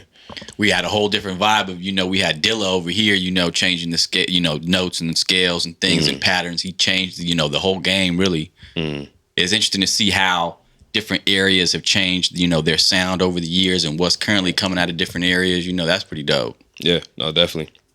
Well, yeah, it's really crazy because social media really has bridged the gap between all these different areas. Like, you could be from Humboldt County and make stuff that would fit right in with anywhere. I mean, New York, like Louisiana for some people, not us, but like some people, I know people up here that make shit that's like, oh, like that would go crazy in like Detroit or like, like different little. And you can actually target ads there so people there actually see it and hear it too. Mm-hmm. Yep. Yep. In the digital age. Yeah, because way back in the day, it's like motherfuckers would have had to be out like trying to like go to there to actually sell CDs, like get shows in that area to, get a chance to be heard by those fans and all that shit. And like these days, we can just be like, I just want to put some ads toward it over here. To this demographic, and it's just like boom, it's already happening. You know what I mean? Yep. And it honestly, that's probably the best avenue in terms of like, there's people that are still using like streaming cards and stuff like that, trying to get some kind of like a physical feel of things. What's a streaming card? Let go. Yeah, for real. Yeah, that shit's in the past. Let go, baby. Where are those going? I mean, in the trash. Like in the trash, baby. You can spend a couple $100 on those. Because I've seen these, bro. It's like shit where it's like a business card where you can scan it. Yeah, and it shows your songs or all that type of shit. Yeah. Let the fuck go, dude. Yeah, dude. It's not. This isn't what we're doing anymore. On social media replaces that completely and works better. Make a goddamn post every day. That shit's free. That's what's up. Like, bro, you spend like, because that's the thing, dude. At the end of the day, if you use a trending audio, which is like the tech, if you have content if you're marketing, struggling baby, on getting your shit out there and you need views and you're not getting any views, if you use some original, like some really good trending audio, that shit will boost your shit. If you make posts about your shit that somehow you can have a trending audio pertain to the thing you're trying to promote, that's gonna work 10 times better than you passing out cars to somebody because they're gonna throw it away, me included, bro. You hand me some shit, you fucking hand me some shit in public, and I'm not listening to that shit. Very little to no cost doing social media content marketing that way versus buying these products. You gotta take that like no one's 5 minutes out of your day. I was gonna say too, you can kind of finesse it too, and you can use a trending audio and then just turn the volume of the trending audio way down, but it's still using the trending audio, so the algorithm looks at it that way. But then you have your audio in there anyways. Yeah. So that's like a little tech you can do as well. A little real gem right there. Yeah. Y'all are dropping some knowledge here towards the end of this podcast. That's dope, man. Yeah, that's definitely like a way that I see a lot of people doing. Absolutely. No, it's really crazy how much, like, honestly, just since I've been a part of City Hippie, how much the whole game has changed of how you have to promote your shit and how you have to approach it in general, bro. Like, even the way you meet people and interact in public and all that type of shit. Absolutely. COVID changed a lot of things for a lot of people. Changed, dude. Facts. Yeah. Yeah, it's crazy shit. Now dude. I saw, like, they've got, like, rather than the old school business cards, right? Because we were just talking about the streaming cards. Rather than old school business cards, they just got like a card now, and it's like a card that you just like touch it to somebody's phone. That shit. Yeah, the pop cards, they got different kinds of them and everything. That's what's up. That's the new age. That's what I'm saying, bro. You gotta.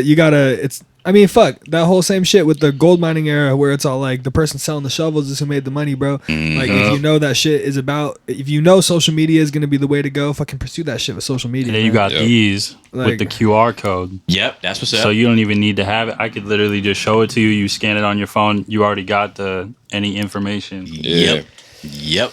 Yeah, bro. I mean, and I honestly, I love seeing people be creative and trying to fucking find new ways to promote their shit and get their shit out there. But it's just so funny sometimes watching other artists try and promote their shit and get shit out there in like a new, unique, creative way, where I'm like, you're going through so much more pain and struggle to put something out there because you want to be super original or creative, or you want to like fight against the system of having to post shit on social media in a traditional way. And it's like, that shit never fucking works ever, bro. Like all that shit ends up being corny as fuck instead of just fucking putting your own shit out there.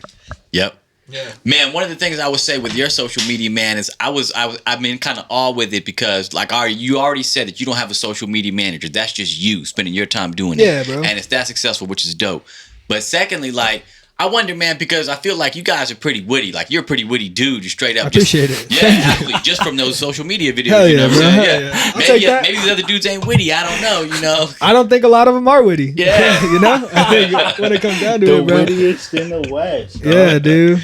No, I mean, that shit's, I mean, at the end of the day, too, bro, I mean, like, I could chalk it up as, like, that shit's so hard.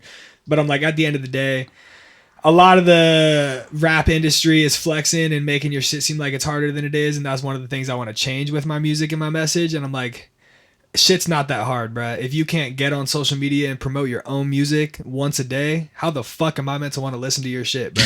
At the end of the fucking day, if I can't spend 5 minutes out of my day to make a video that's hopefully going to result in me having a career doing what I love to do, then why the fuck would anyone want to listen to my shit? If you're not out there every single day promoting your shit, why the fuck should I want to stream your shit? You don't even want to stream your shit because you're not even promoting it. Well, and then that goes back to what Tyler the Creator said in that one interview that he was bro. talking about, where he's like, dude, you spend all this money, all this energy, this time and everything to create this project or this single or whatever it is, or let's say literally anything, a piece of art, then it I don't just know. dies. And then you just post it on your story one time and it's up for 24 hours and after that you don't even talk about it anymore. Like, why would you put all that energy, all that money, all this time and effort into creating this piece that you should be proud of and you probably are proud of, and then you want to act like you're too cool to promote it, to talk about dude, it, the rap game is skewed, dude. to And I feel create like more content to also talk about it. Like, why don't you milk that for all the energy and money that you put into creating it's just it? such a flexing game, Yeah. and that's why, like, I totally appreciate it. I think I'm witty as well,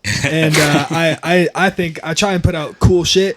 But at the end of the day, I could still work harder than I do. I could still be better about promoting my old music. And a lot of the people I see who bitch about not getting streams, bitch about how shit's panning out for them as an artist, they're not making an effort, bro. Like, making a song, that's the easy part. Like, it's like, oh, you do what you enjoy doing. I hate it when people make music and they're like, I've been up at 4 a.m. in the studio making music. It's like, bitch, if you're an artist, you should like doing that. If you're a fucking artist and you like making music, why would you not be up all night doing what you enjoy doing? And like, then people try and be like, I don't get tired. I just make music. It's like, yeah, cool, dude. That's the dream. I think You know what I another mean? way It's to, like all the hard shit is the shit of then promoting your music, because that's the grueling shit where you get rejected.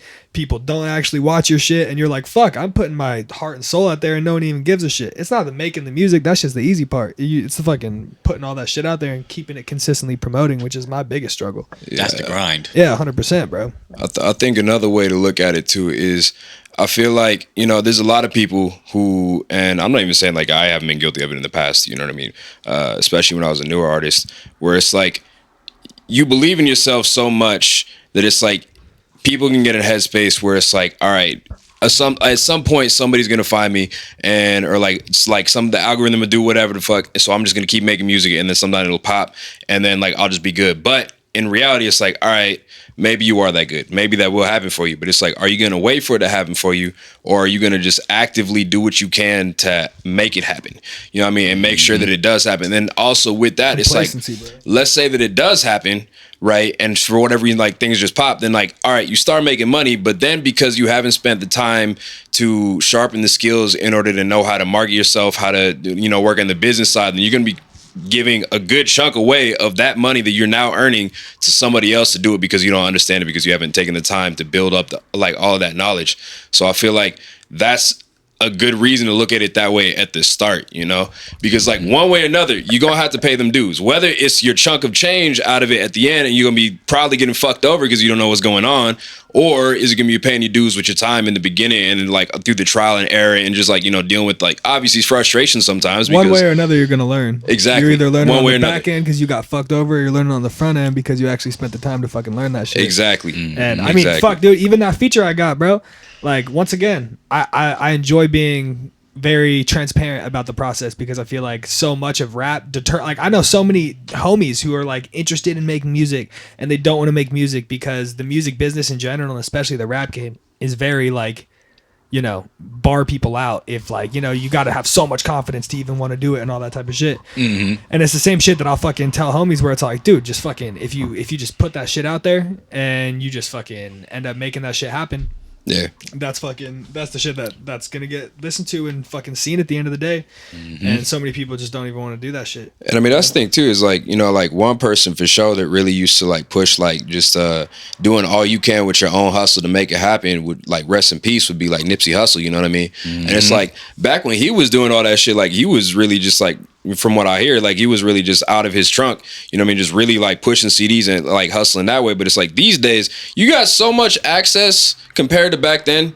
Like you don't have to pull up on a record do it label all from the couch too. From the couch on your phone while you're just sitting Dude, there that's watching just what Netflix. I mean, where I'm like, it's hard for me to flex and be like, oh, I fucking post every day, where I'm like, that shit's, dude, I like, when you're on when you find a couple dope concepts, bro, you fucking film 4 videos in one day, and then I'm like, I got 4 days worth of content off of taking an hour of my time to do some shit. And it's like, there you go, I could flex and be like, oh yeah, dude, that shit was so hard. It's not, dude. Like, just fucking do that shit and it gets easier, you know what I'm saying? Like, and I feel like that's the main thing, is it just rap especially tries to be like, oh bro, like I'm hard as fuck and I'm doing all this shit, and like you couldn't do it. And it's like, you know, you could.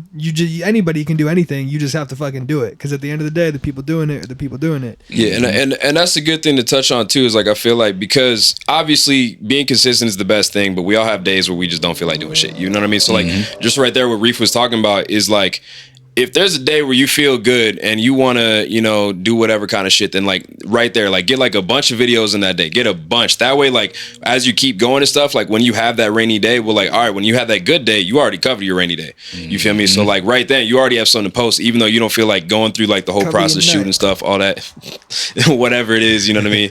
So like, that's also a good way to look at it, because, you know, like obviously there are people that like, they have their ups and downs, and, you know, we all people that happens, Life you know happens, what I mean? bro. Exactly. People get so deterred too. I feel like that's what you're talking about, where it's like you've been hella consistently posting again, and it's like everybody, whether it's me going to LA last week, Carter living life, making shit happen, it's all like no one's gonna be able to consistently drop bombs, whether it's on social media or songs, every single time. But it's about over time you consistently did. Yeah. Even if you aren't every single day doing it, as long as you fucking, after that week, because so many people, I feel like they'll have a week that goes bad, and then like the past fucking few videos I've posted have gotten like a couple hundred views instead of a couple thousand, with a couple hundred likes and shit. And it's like, I'm just gonna keep posting, because eventually that shit's gonna happen again. But so many people, you're gonna fucking get hit with that, like, oh shit, all my momentum's gone, and then it's like, yeah, now so the dream's done, like that's it. You just lose your momentum, and now you're gonna give up completely. And a lot of people live that way too. Yeah, dude, that's how it is. That's what I'm saying. they Like, get a little down. you get knocked Working down out one too. time and you're just done. Yeah, and then they're on to the next thing. Like, well, I tried it. Yeah, it's the same thing with working out and like fitness. Like, I mean, basically everything in life, you know what I mean? Because it's like, what, with like, we're talking fitness, like you might have like, you know, a week or something where like, you know, like say you've been doing hella good for months, whatever, you've been eating right, you know what I mean? You've been at the gym like 5 days a week, whatever it is. And you have like a couple weeks where like all of a sudden you just want to be a fat ass. And I'm talking about like, yeah, like this stuff, like, yeah. Same thing. For me, it's pie, but you know what I mean? Like it happens, but like at the end of the day, it's like you already put in all that work. When you just get back to it, you just keep going. And then like over the course of say a year, 2 years, 5 years, etc., then you'll make way more progress. Like the thing about progress is like, it's a lot harder to see when you're looking at it every single day.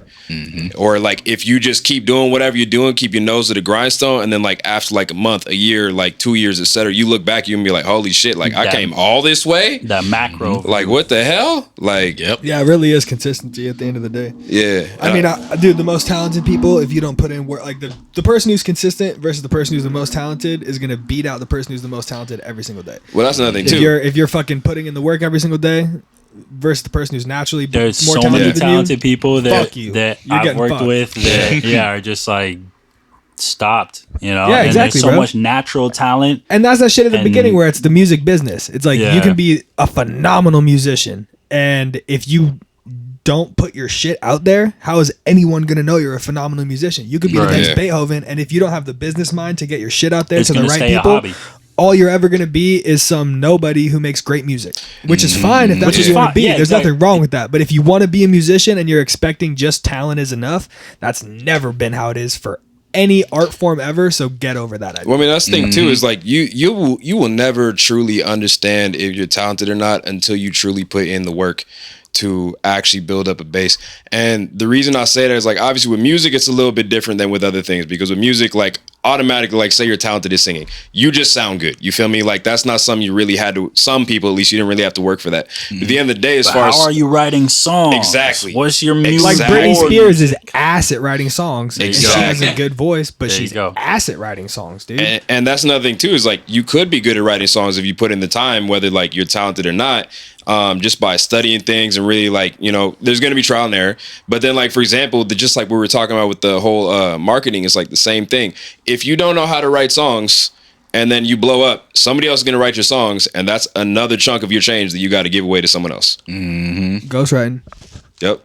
I mean, bro, and then it's funny because there's the flip of it too with like Bob Dylan, where I think pretty objectively Bob Dylan doesn't have the world's greatest voice, but he is one of the best songwriters of generations. Absolutely. Bro. He Yep. is one of the most phenomenal, influential songwriters. Like, he's influenced every single genre. Yeah. With his songwriting, and Bob and Dylan it's timeless. doesn't have a great voice, but that's that shit where not only was his business in the right area, but he knew exactly who he was selling to, and that's why his shit is amazing, even though he doesn't have a great voice. But and then there's the flip side, Britney Spears, where it's all like you got a marketable voice, but you're not writing your own music, bro.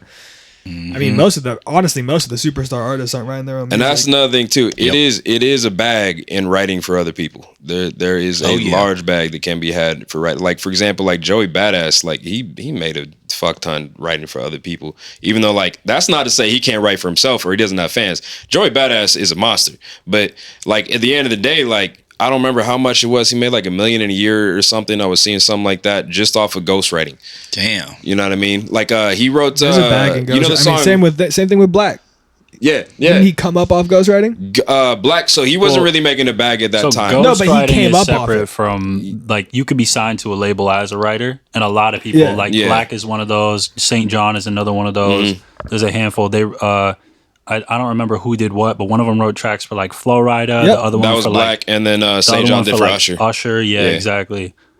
And they come up in these little, you're paid by a label as a writer. You're not a signed artist. You're a paid writer, and you just write these hits. And They multiple give you artists will formulas. dip into those lyrics. Yeah, See if they exactly. And then they give those demos to different artists, and they go, "Oh, cool, I want to buy that." Yeah. And then they pay you off off that little deal. And honestly too, I feel like and us saying this isn't even to talk shit on anyone that uses writers, because I mean at the I'll end of the talk day, shit right now. hold on. I'll talk shit right now. Hold on. These guys know I'm so anti-ghostwriting, dude. That shit's whack as fuck. Wait. Let me Ghostwriting finish. is separate from writing. Whatever. though. That is way separate. Stealing someone else's lyrics or paying No, for we're someone not else's talking about lyrics is stealing. mine. We're not That's talking what I'm about saying. stealing. Fuck that. This is the differentiation though, yeah. is that ghostwriting is you don't credit anybody, you don't ever disclose that someone wrote that shit. Yeah, but I'm saying That wasn't both. you.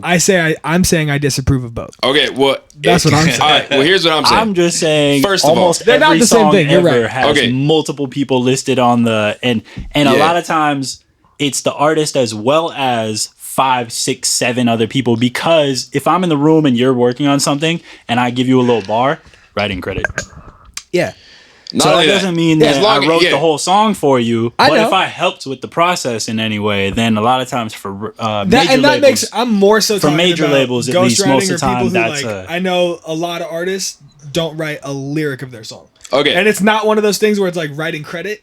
Yeah. Where someone in the studio was like, "Oh, they gave me a bar, so I'm going to put Hold them on. on." A lot of it will be, Hold on, 'cause "Fuck you." No, hold on. 'Cause I didn't even get to say my first point. I didn't even, y'all ran with it. You feel me? What I'm saying is like we're writing, like so long, like obviously like there's credit and stuff like that. I don't really, I can't hate on that, because at the end of the day, at that point, the person is a performer. I'm You know not what I mean? hating on the dude writing too. I'm hating on the person purchasing or using. I know someone you are. else's shit. I know, That's and all. I'm saying I don't, because at the end of the day, so long as they're giving credit, like that's a performer. Like look at all the different music of time. Check You this feel out. me? Check Like this how many out. people have played Beethoven's, sonatas and shit like that? How many people have sung the Star Spangled Banner? How many motherfuckers have the Star Spangled redone and re-released covers of rock?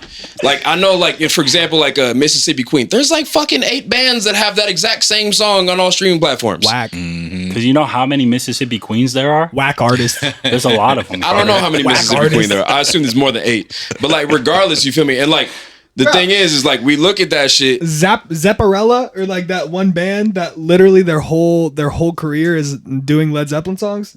I think that's whack. Hey, well, you know what? They getting paid, and If I'm they sure got a Led bag, Zeppelin. Good for them. Yeah. No, Led Zeppelin is also getting paid off that too. Led Or whoever Zeppelin's the fuck mostly is dead. it? But They like, are. I hope they get their paid. family, I'm sure they are. You feel me? Yeah, I would Uh, imagine, right? Yeah. But like that being said, it's just like I don't know. It's almost like a weird thing where like when you look at like try and look at the big picture of like history of music, right? I'm a Judge Judy, bro. I don't know. A judge, dude. I don't know. I should shut up. I Wait. Here's a perspective to think about, though. Here's a little perspective, right? So Anderson .Paak. Toss me some perspective. Hey, I'll Dude. toss one right here. Yeah. So Anderson .Paak, I forget what the last album that he did. It's someone with like Snoop Dogg and Large Star. The Silk Last Sonic Artful whole Dodger. shit? No, not Silk Sonic. It's just his own shit. album before that. Okay. When he was going around doing interviews for that, he specifically said that he hired a team of black women writers to help him create the project because he wanted a Yep. female perspective in the room Yep. when he's crafting these songs. Oh, that was Okay, yeah, that that's was different. Malibu. That Yeah. was Was it Malibu? That was Malibu. That was back when. Yeah. Well, either way, I understand. He probably still does that though. Oh, Honestly, yeah, he definitely. probably Yeah, still yeah. does that. But, Yeah, no. but I think that's super I mean, I smart. think there's a Super time and a smart. place where it makes sense to Yeah. purchase someone else's point of view. Now, That if we're makes talking about sense you to me. telling the story of your own I'm life, more specifically talking these multi-famous artists that crush it, and I have to hear people constantly be like, "Oh my god, they're so good," and it's like they're actually not. The dude that they purchased the lyrics from, anybody well, can hear. they are good at bars. performing. A lot of They people are still good at have to sell it, performing. That yeah. doesn't mean you're superstar worthy. And I'm saying I think a lot of people I'm are not in the disagreeing with spotlight that. and they shouldn't be. I'm not disagreeing, but I'm just saying, like in the large slice of music, just in human Because history, that'd be right? like if someone came up with It's a such a painting, small portion of and then I time that we bought worry that about idea the for a writing painting. like side of it, like who writes it. Because back in the, I'm sure most of history, motherfuckers were not writing the shit that they were singing. Most of history. whack. I mean, Whack. like Shakespeare wasn't up on the stage singing all of his shit. You Yeah, know what Shakespeare I mean? was a bitch, dude. Oh shit! Yo, Shakespeare factually stole hella artist songs. Hey, perfect, know another perfect reason- example. Elvis, that motherfucker stole every single one of his songs from dope ass No, black people artists. still steal lyrics. Elvis is a Movie. bitch. No, I still need And to that's watch a the perfect movie. example of Have you someone who's No. stealing hella People artist who shit. steal lyrics ain't shit. But that's all what I'm We can talking. agree on It's all I'm on the not scale, talking about bro. people who It's steal all on the lyrics. scale. Yeah, fuck Elvis, You dude. did? You saw the new one? Yeah, the dude looks ugly as shit. Oh, I haven't seen it yet. He ugly as hell, Okay, bro. cool, okay. No, he's stupid. Don't watch it. Yeah. It's bad. I'm not talking about people who Bro, steal. If you Elvis is steal whack, lyrics, bro. fuck you. But I'm saying it's a scale where they're stealing lyrics over here, right? And then there's doing what you were talking about, where it's people actually purchasing someone else's point of view to make a whole concept be more full-bodied. And then there's a lot of shit in the middle, and I'm like, I don't respect the middle leftward. But I'm Hey, saying, you know what? that shit, I You get it. cannot respect it. I'm trying to make a bag. You know what I mean? That's So, awesome, bro. I'll write some. I'll I've written stuff for people I'll write a actually jingle before. for Domino's right now. I'm just not letting fucking someone buy one of my songs, you know? Oh no, no! You don't write one of your songs for somebody That's else. some I mean, pizza, pizza on delivery. It is your song though if you write it, is my point. It's a pizza on delivery, dog. You already know. That's a This gem brings right up there. a good point. I want to bring this up since we're on this topic of conversation. Two albums that came out this year that I really enjoyed. I wanted to see you guys take on this same conversation of like who's writing and stuff like that. But I'm talking about Kendrick's album. I knew you were gonna say it. I knew it was coming. I knew it was coming. And then a more recent one that came out, JID's album. JID's fire. was fire. JID's was insane. And like, so you guys are talking about how like, Anderson .Paak had like kind of like a female influence in the studio when he was forming up lyrics. Yeah. I feel like with JID's album, like I feel this, there may be some other writer credits on the tracks when you go check the credits 100%. on Spotify, but like the content is his. And that's, we that's know- not, perspective. and that's we not know the he's shit the I'm main hating writer. on at all. Like yeah. I love the shit where like me and Carter, we have so many songs where So- we've given each other ideas. I'm gonna And keep reminding him. so many shit where we've bounced off each other's ideas and like we're both helping write each other's shit and coming up with melodies with each other. I think all that shit's dope. I'm mostly just hating on that shit where it's really like, You weren't in the studio with you them. weren't in the studio, and you just yeah. bought someone's lyrics and now Right. you're reciting it how they thought it should be recited. So the whole concept and body of the song is someone else's thing that now you're getting credit and fame and money off of, which is fine because you bought it in theory. So it's all consensual. So you don't like Quentin Miller? But I just think it's bullshit. I think it's bullshit. No, So- he said that he doesn't hate on the writer. Okay. No, okay, I okay, hate on the okay. person. So you don't like Exactly. Drake. I don't like Drake's a bitch. Drake got soft ass hands. I don't give a fuck. It goes deep though too. I mean, we look at instances in the past like Jay-Z was ghostwriting for Dr. Dre on Still DRE. And I feel like he got some ghostwriting for him too, though. Oh, 100%. And I mean, I think even with Drake, I'm like, in all reality, Drake, and I feel like this is just what happens with a lot of superstars. And it makes sense. I understand the journey, but I feel like someone like Drake has written amazing songs. He has an amazing voice, and he's an insane artist. He's clearly an insane writer too. That's what I'm saying. Yeah. And he's written amazing songs. And you get to a point where it's like, no matter what, you could drop ass, which he did. It's called his house album. And no matter what, everyone's gonna love it. And no matter what, everyone's gonna love it because you're Drake. Well, people loved it, bro. The numbers, like the numbers can't lie. People loved it. And yeah. That's my whole shit where I'm all like, I think when you get to the level of Drake, you can drop ass everyone's gonna love it and say it's a classic. Here's another little. You can dance to that shit. That's what that shit was for. You gotta have a 750 credit score or higher to enjoy that album. That's what they said. I really think he was just in the club with K Tronada and was like, "Oh man, look at all these labels." I think he was in Jersey. I think he was Beyonce's in house Jersey. sucked too. He was absolutely in Jersey. Right now. That one did. Yeah. That was not good. I hope that trend is like over with the summer. I mean, I'm hoping. Oh my god, I hope. You know? Yeah. Yeah. I mean, they shouldn't continue it into the fall. No one should have started it. Yeah, well, we were always used to Drake kind of going with tropical, pulling the tropical energy. The last, and I mean, you know who used to use writers, bro? Songs, bro. You know who used to use a lot of writers? Lil Wayne. Yeah, man. Now that's crazy. Yeah, bro. You know Gilly the Kid? Oh yeah. Oh, he was a writer for Wayne for a long time. A long time. I believe it. Some of Wayne's songs are ass though. Nah, Gilly the Kid was writing for Wayne when he was in like his prime. Okay. Yeah, like in prime Lil Wayne. See, but this is why I don't like it, because now I'm like, this is my whole point.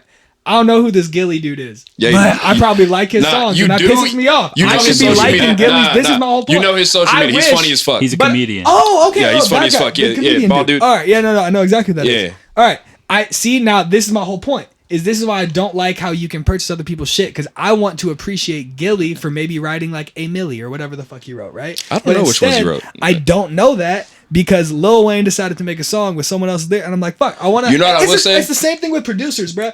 Anytime a song is dropped, do you ever see? It's like 1 out of every 100 songs you see produced by. I think on every single song, if you go to the credits on Spotify, they're in there. But I'm saying, you know that shit were in the title, because no one does that, bro. Unless you're you. No one fucking goes into that shit, bro. There's licensing like for that, but though. You know what I mean? Where it's like, I think it would be dope if on every song, the people who are the biggest chunks of the song are in that little space, because it's not. Well, that's why. No, but that's why there's this trend now of like DJ Khaled put out an album, right? He's not an artist, right? No, I love that the DJ Mustard album with everybody. It was DJ dope. Mustard, Kenny Beats just dropped his Metro album. Boomin. That shit's sick. I think Metro got another Metro Halloween Boomin album has coming. albums, exactly. But that's all I'm saying. Where I'm like, I love that whole concept. Where I want people who are making the vibe should be getting credit. For you want some old school blues albums? That's what you want. Give it to me. Yo. Give it to me. Yo. Yeah, hell yeah. I'll take that. I was gonna say too, I think if you listen to Gilly the Kid, Get Down on the Ground, if you listen to that song and like the songs he was releasing that time, you'll be able to tell which like Lil Wayne songs that he was writing for. You can definitely tell because it's like all that style. That's dope. Shout out to Gilly the King. Yeah. He's out there doing Big 3 right now. I think he's on a Big 3 team, the Ice Cube's like 3-on-3 like baskbasketball league. Yeah, I've been seeing his social media. He be balling. Yeah, I think he be joking, calling himself Damian Gillard. I think there's another one too. I don't remember what it is though. But yeah. What's your favorite song off the JUiCE album? Off that JUiCE album, man, I want to say Crack Sandwich. So good. That's a great one. Yeah. Oh, so good. That one was crazy. Ooh, I got 3 that are my favorite. I like Brud and Them a lot, dude. That shit's my literal 3 favorite is that 3 from. What is it? Cody Blue 31 into Bruddenham into System. That whole procession right there. That shit's so fire. Did you see his Tiny Desk performance? I sure did. That shit was amazing. Dude. Dope. That shit was amazing. But I was about to say too, like, I'm sure there's other people that got writing credits on JID shit, but like with JID, like, you know that nigga can write that shit. Oh, you know it. On top of that, a lot of the content is family. Yeah. Because I was gonna say he family wrote drama. Yeah, absolutely. Like I think that shit was more so with somebody like that. I think that he wrote it, but there were other people in the room, as JUiCE was saying before. Like they were in the room and they were helping him with inputs, and he was probably formulating it into a collaboration more so than a Exactly. transaction. Exactly. I don't like it when it feels like a transaction. Exactly. I like it when it's a collaboration and everyone's getting credit as opposed Yeah. to it's a transaction. I just purchased this from you, now it's mine. Yeah. Right. Yeah. Absolutely. I think that's my biggest. which is what Hitmaker does. Fuck the that. producer. Yeah, He the has guy teams. who hit me up on No, Instagram. that's somebody else. That's somebody else. Yeah, that's a different guy. But, I don't know about any of That's this. fine. No, dude. but Hitmaker, he will produce something. He has a team of artists that are writers and performers and everything. They'll go in the studio, create a whole song, and then they'll be like, "Hey, Chris Brown, do you want to buy this from us?" And then He's like, "Yeah." everyone on his team gets a cut.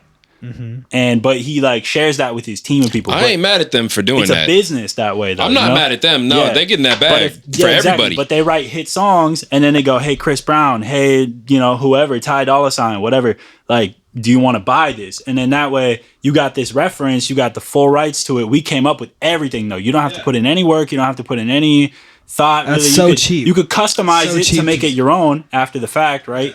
But Hey, That's you a know- perfect example You know of something what I I just just realized? don't like. Yeah. I don't know why. I just don't like it, dude. You know As a something I business just move, I realized? feel like it's cool, but yeah, from an artist perspective, Yeah, I feel just like it's purely whack. from like I'm being emotional when I say this. Yeah. I don't like it. No, no. You know what I just realized something about that I just realized about all the albums this year that I don't like That is Chris Brown's a bitch. I was gonna say that I haven't. Has anyone heard any Ty Dolla $ign background vocals? I haven't heard any in a little while. I don't feel like. Not since he dropped his album. He I did missed that shit, bro. What was that album he just did though? It was like featuring Ty Dolla $ign was like the name of the album, right? Or whatever. It's it was fire.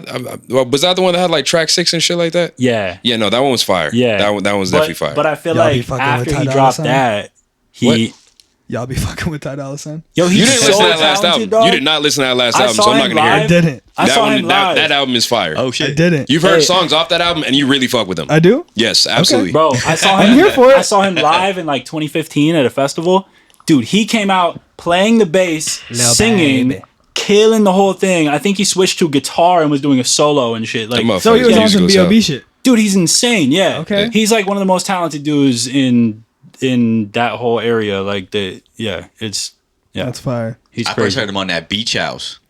Yeah, way back in yeah, Old mixtape. yeah. That shit was a vibe back then. I'm not even gonna lie. That shit I was still a bump vibe. Beach House 3 every once in a Yeah. while. I'm just not a huge Pineapple. fan There's of some that. tracks on I'm not a there. huge Yeah. fan of the like Crazy. DJ Mustard, like Ty Dolla $ign Bro, beat vibe. it was a vibe. That's my thing, I think. It was a vibe. At the same time, I don't I think. believe it. Yeah, I was gonna say you It's wasn't a at the vibe. same parties It's I a- was at it's back a then. vibe. You wasn't at the same parties I was By at back Ty then. That Dolla shit, yeah, exactly. That shit was. No, that's 2 Chainz. Never mind. Isn't he on He's it? in it. He's on in it, but it's 2 Chainz song. Okay. Fuck you. That Ty Dolla $ign mustard. That was that same hose. Yup. Tooted and booted with YG. That's a fire See, one. I told you that was a vibe. Oh, that is That a whole vibe. era was a vibe, bro. Don't play me. Don't play me. Tooted and booted. That's a banger right there. I'm glad Mustard's still out there. He did a track on Vince Staples' album earlier this year. Bro, that album. he What has released happened was to Roddy crazy. Rich? Right. Oh, Oh, we gotta bring this What up. has happened to Roddy Rich? I mean, that last album he fell off. Bro, Dude. the last whatever clips I've been seeing, it's what made me mad is in the Feed the middle of Streets it. 2 was the last good, like Yeah. outside of like the single he did on, what was it, Mustard's album? I think Roddy Rich right? might have been a fluke, dude. Yeah, please excuse me for being antisocial was amazing. Yeah. Yeah, That's please, true. No, yeah, please excuse. That was the last. Does he write his own shit? Do we know if he writes his own shit? Probably, he's Probably, really, yeah. like, he's musically talented. Yeah, he no, plays fucking he was piano producing like a before he crazy blew up, motherfucker. too. Yeah, He's a I just don't know a producer, lot yeah. about Yeah, him no, on that yeah. level. He Yeah, probably he's a does. producer Because and I'm all gonna that. say too, like even his cadence and the way that he delivers shit, So you know what I good, mean? It's dude. too unique. On Feed the Streets 2, everything on there. Yeah. I was like, bro, how did you get He's this gotta perfect be- blend Feed of like this? the whole Feed like, the Streets, and then also please excuse me for being antisocial were amazing. But now, what the fuck is going on? He's like a whole different One of the artist. shyest entertainers I've ever seen, though. as far as like someone performing. I mean, he put out an album called "Please Excuse Me for Being Antisocial." Yeah. Yeah, it was accurate. The name of his album. That was an accurate thing. Have you ever seen Black's It's performance? awkward though. I'm saying, Have you bro. seen- Oh, yeah, I don't no, enjoy Black too. watching Roddy Ricch perform live at all. That shit Black- makes me feel Nah, terrible. But Black is like one of the lazy. Well, he looks like super He's not lazy lazy. and He's not like. He's not expressive. It's nonchalant. That's what it is. as fuck. Yes, That's what it is. nonchalant. I hate Very- that. Yeah. That's the worst live It's really performance. Just weird. don't perform live. I don't know, dude. But he has a really the like biggest I don't know, demand, dude. I'm though. just like, yeah, but I'm saying fuck the bag. If we're talking from an artist perspective, it's such a sellout. From an artist move. perspective, fuck the bag. Yeah, because if we're talking art, it has nothing to do with the bag. Art and the bag are totally separate and But if you mutually get the exclusive. bag for your art, No, but I'm is saying that I not get. like I a- understand if you're a terrible performer and someone's like, "I'll pay you $100,000 to perform." Obviously, you're gonna do it. Right. But I'm saying it's awful for me when you watch these artists that are awful performers, which is totally fine. Not everyone's a performer. It doesn't matter. You can be a phenomenal artist and not be a great live Young performer. Thug is trash. But At performing live. At performing yes, live. 100%. And there's In the some studio, artists he's a like goat. the I Grateful was about Dead to say you about to who have all of Atlanta mad as fuck at In you. the studio, he's a goat. Okay? He's trash live. Not good. No, and then you have that's people like believable.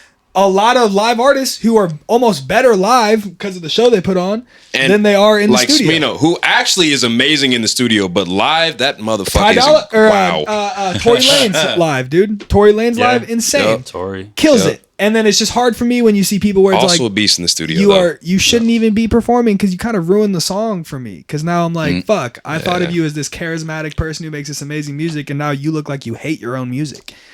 Like you're performing live, Yeah. like you just don't want to be there, and it's like, oh, that's discouraging as an artist to see someone performing their own music with zero passion. You know what I mean? I don't know. It's just hard seeing that always. You know? I want to see Travis Scott live. His shit looks insane live. What's the It best does. He live performed. best live rapper you guys have seen? Ooh. Definitely not I Am Sue. I'll say that right now, dude. I Am Sue was garbage. Dude. That was such a bad show, bro. Definitely not Andre Nicotina.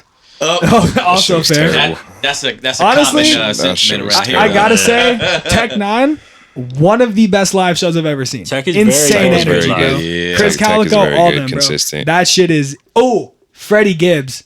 He did I like a haven't seen whole him live. 2-minute acapella track when I saw him live, perfectly on beat, crushed it on stage. Like Oh, one shit, of the he more did kill it. talented artists I've seen live. You were at that show, right? Yep. Yeah. Yeah, that shit was I set- dope, bro. I set the sound up for I that figured show. so. Yes, sir. That's crazy. That's Yeah. another ghostwriter right there. Freddie Gibbs. He's been Dude. ghostwriting for folks for a Oh, while. Freddie is so good, bro. You know, He's I- one of my favorite rappers for sure. I wouldn't say Comedian, that. too. He's dope. Yeah, Yeah. bro.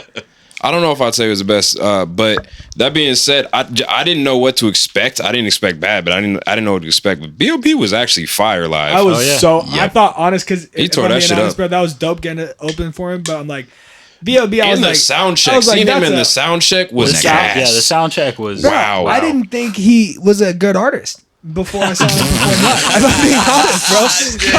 Like no, like just being honest. I was like, because you think of B.O.B. you think like airplanes. I didn't know and, he- all And these another songs. one wrote up in my head. I didn't know he you was know a what I mean? Just musician. not great. I But didn't then know I he was saw a him live. musician. I'm like, this dude can sing. This dude can play keys. This dude Yeah. can play guitar. Yeah. You know what? I'm like, this guy is an amazing artist. I forget- And he's a perfect example of someone who their bullshit songs are the ones that get promoted that are His honestly new not shit he good. was playing that sound check That was fucking it's good. dope, bro. fucking phenomenal, bruh. Fuck airplanes. I was ready bro. to shed a tear. You know what I mean? I sucked that shit Dude was back up really in good, my eye and 'cause, his you know what I live mean? band, bro. Shout out to his whole live band; they were amazing. Yeah. Insane artists. You know Oh, the absolutely. way, All the way them were somebody hella broke cool, it too. down to me at the show. I forget who said it to me, but they said that he was Atlanta's Anderson .Paak before Anderson .Paak was a thing.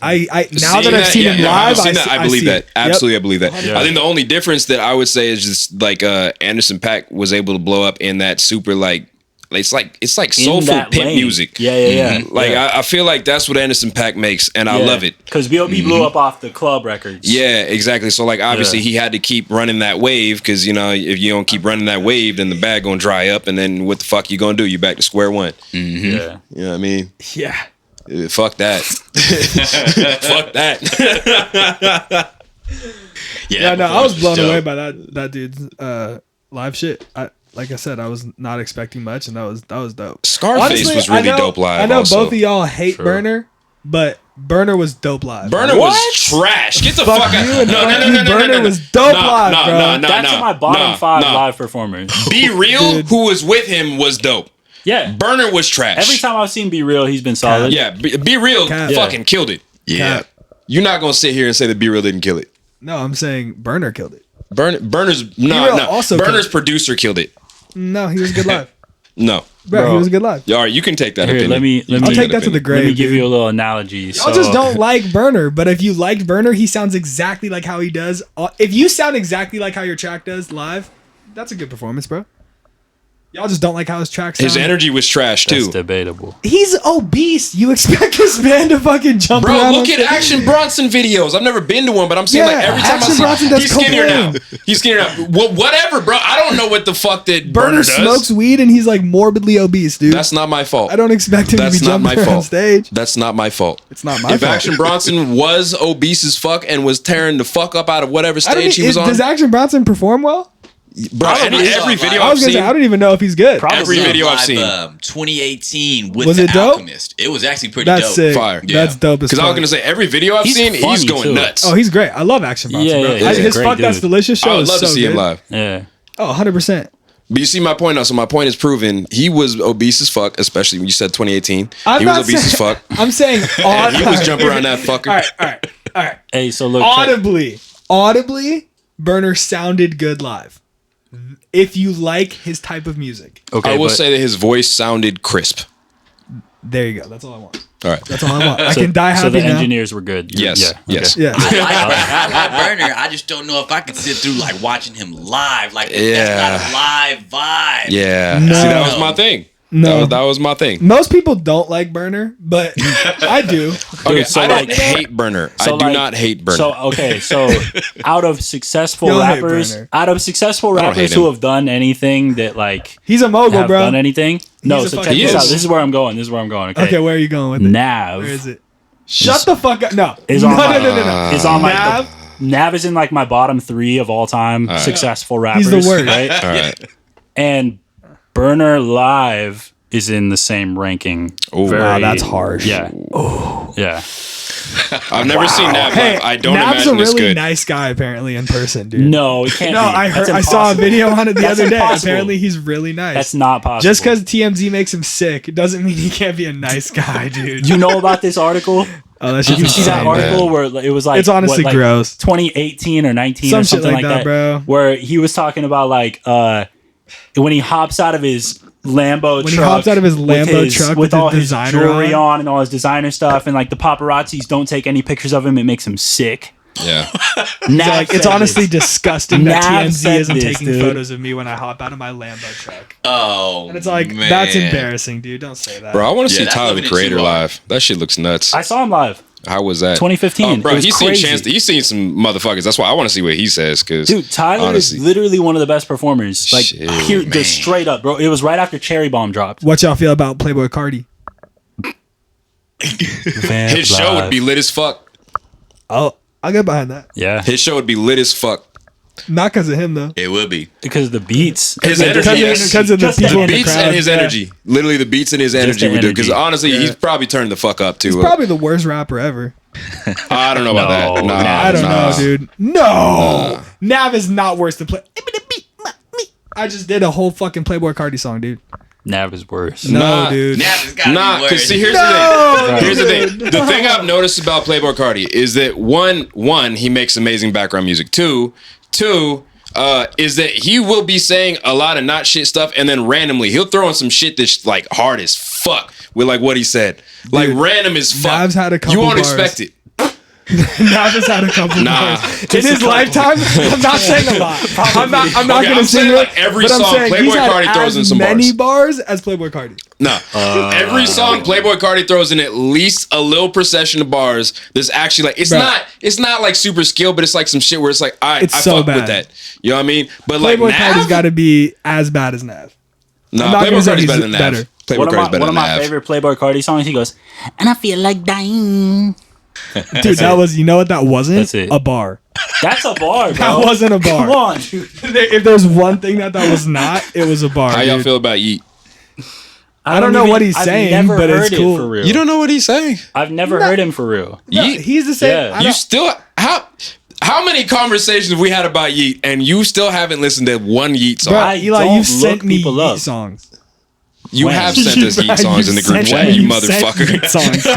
You motherfucker. Like, wait. You mean that? No, you're all like, dude, look, he's in a Minions video. Yeah. You sent us. That's The Yeet. literal music video. yeah, but that's a social media post. Yeah, but guess what? man. Guess what else He that said it is? to us, he A ain't even Yeet watched song, it. dude. I don't watch those. I just literally see who's in it. You guys are gonna like this. Yeah, shit, he's bro. like, yo, y'all watch this. Take the time out of your Yeah. day to watch this, but I'm not going to. watching What the I'm not fuck? wasting my time, bro. It's brain cells, dog. This motherfucker. I gotta protect those. What are y'all filling up the group chat with? Oh my god, bro, just too random much, funny shit bro. mostly. Too much. Random funny shit mostly. Like it's actually not that out of pocket whatsoever. Like I don't know if I got those. Which every group once in a chat? while specifically. It's not that out of pocket. Because I was Which gonna group say chat? Bruh. every once in a while Reeph goes on a fucking limb. Like Fuck you, dude. That whole group chat could get sent to jail. that's cap. Fuck you, That's dude. cap. That is cap. I could go to prison alone off that group chat, Yeah, dude. maybe you. And that's not including all y'all motherfuckers. I will not take the fall for that. Everything he says is in comedy. No. He's not serious about anything. He's not serious about anything. But Bruh.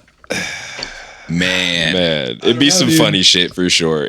There's definitely some non-politically correct shit. Absolutely. I mean, I feel like I don't know. I'm probably wrong on this, but I feel like most people, the majority of people, right?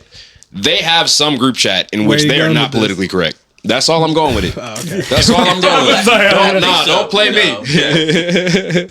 Because I'm like, you know what I mean? It's just hard for me to believe that humans, as humans are, don't have some kind of venting group chat, or maybe not even venting, you feel me? Just like they send funny shit, they be joking about shit, whatever the fuck. Nobody wants their group chats or their Like nobody's politically correct all the time. Who is politically correct all the time? I know I'm not. Very I know I'm not. upset people. Yeah. Because that's where like Somebody intentions are named everything. Nancy. You have to be upset all the time. Someone named mean, Nancy really- or Kathy. Intentions are Yeah. everything. Like 100%. You got to be able to laugh, you know? Because you Yeah. like in order to not just like break out and like say some funny shit that's like out of Yeah. pocket or whatever, you kind of have to have like so much negativity inside of you that you don't Bro, allow if you yourself. aren't considered a out of pocket comedian, you're not a funny comedian, dude. Only funny agree with comedians that. are out of pocket comedians. I agree with that. Show me a safe comedian, I'll show you a terrible comedian. Yeah. Like, not good, dude. Yeah. I don't want to hear a knock knock joke. It's not it. It's like knock knock. no, Who's there? dude. Acceptance. Except What? too. That's all they gonna say, bro. I don't fucking know. I thought you were taking That's me on not a No, ride. I was joking about what it wasn't supposed to be a funny joke. Never mind. All right. Okay. Nah, man, it's good to have a good group chat where you're, sharing some good videos and shit like that. Like, last couple of days, man, I saw one in the group chat. The caption for the video was "Crazy shit goes down in New York City," and the video was like, I think it was like a subway or something like that. This sounds right. And like, there's some dudes, and they're getting into it. And one brother's like, these other dudes are like, they start to like gang up on him. I don't know what it started as or whatever. This bro, like, they're like three dudes like beating on him and everything like that. He's not even like getting phased. He's like, get up off him. And so they get up off him, and he gets down, takes a hatchet, Damn. like a hatchet out of his backpack, and starts just breaking tables in this place, like scaring them up and shit like that. You saw that new Predator movie. Oh man! And then he's like scaring some woman's up in the corner and everything like that. And this dude has on earrings, some like gold looking earrings, and just like he just came straight from the gym with a hatchet in New York in the subway. That sounds Just like some New York shit. That's New York shit right Yep. there, man. That's some New York shit right there, dude. I've never been in New York. My cousin lives in New York, but it just looks like motherfuckers out there just built different. It's wild, man. Like truly built different. I grew Bro, up it's in just LA, crazy and I'm going not to- trying to go to New York, bro. I'm not really. Where in LA? I'm trying to go. In the Wilshire district. Yeah. Yeah. Not the nice part of it. Not the nice Yeah, part. yeah. I honestly, dude, it's just crazy going to, like, whether it's LA, San Fran, New York, it's wild going to just a different city where that shit is such a different world than where we live. Like, it's wild, bro. Like, even the homies I've talked to, like, I got this one homie out on the East Coast, and he was talking about how he's all like, damn, bro, there's as many people in your whole town as there is in, like, a block of his city, basically, bro. Yep. Like, insane. Like, just wild stuff. Stuff. Yeah. The way it affects art and affects the way people perceive life is crazy. Mm-hmm. Yeah, it changes it so much. Yeah. Life is worth a lot less. Like we were just talking about P&B Rock, man. It's just life is worth a lot less in certain so spaces. many people condensed. Mm-hmm. I'm gonna say, man, I don't know. I feel like Reeph has always been like, he's not from New York, but like certain parts of his character, it's just like them New York niggas. I don't know what the fuck happened with this man. He's real straight. Going out to England and shit. I don't know. My dad's from the East Coast. Yeah, that must be it. That must be it, because there's just certain times where it's like days he just wakes up Pops was in and out of New York and this shit. motherfucker's like he's from the Bronx with just how different he's built. It's wild. I'm dead. He's not about that West Coast, those pretenses and shit. That East Coast, I mean, they don't play around. Hell no. I feel like Reeph could go into some, like Italian corner in New York, and he would be just fine. I do need that just Italian fine. food. I fuck with it. Man, he'd be parlaying with the mafia bosses, I'm sure, by the end of the day. The new Sicilian. Yeah, on some respect shit. Y'all fuck with The Sopranos? Oh, yeah. Oh, God, best show ever. You still gonna hate me. I still haven't seen it. I do hate you for saying that. I'm sorry. That's crazy, dude. You you seen that shit? I haven't seen all of it. Wow. Have you seen The Godfather? Yeah. I have now. Really? Yeah? Actually? No. All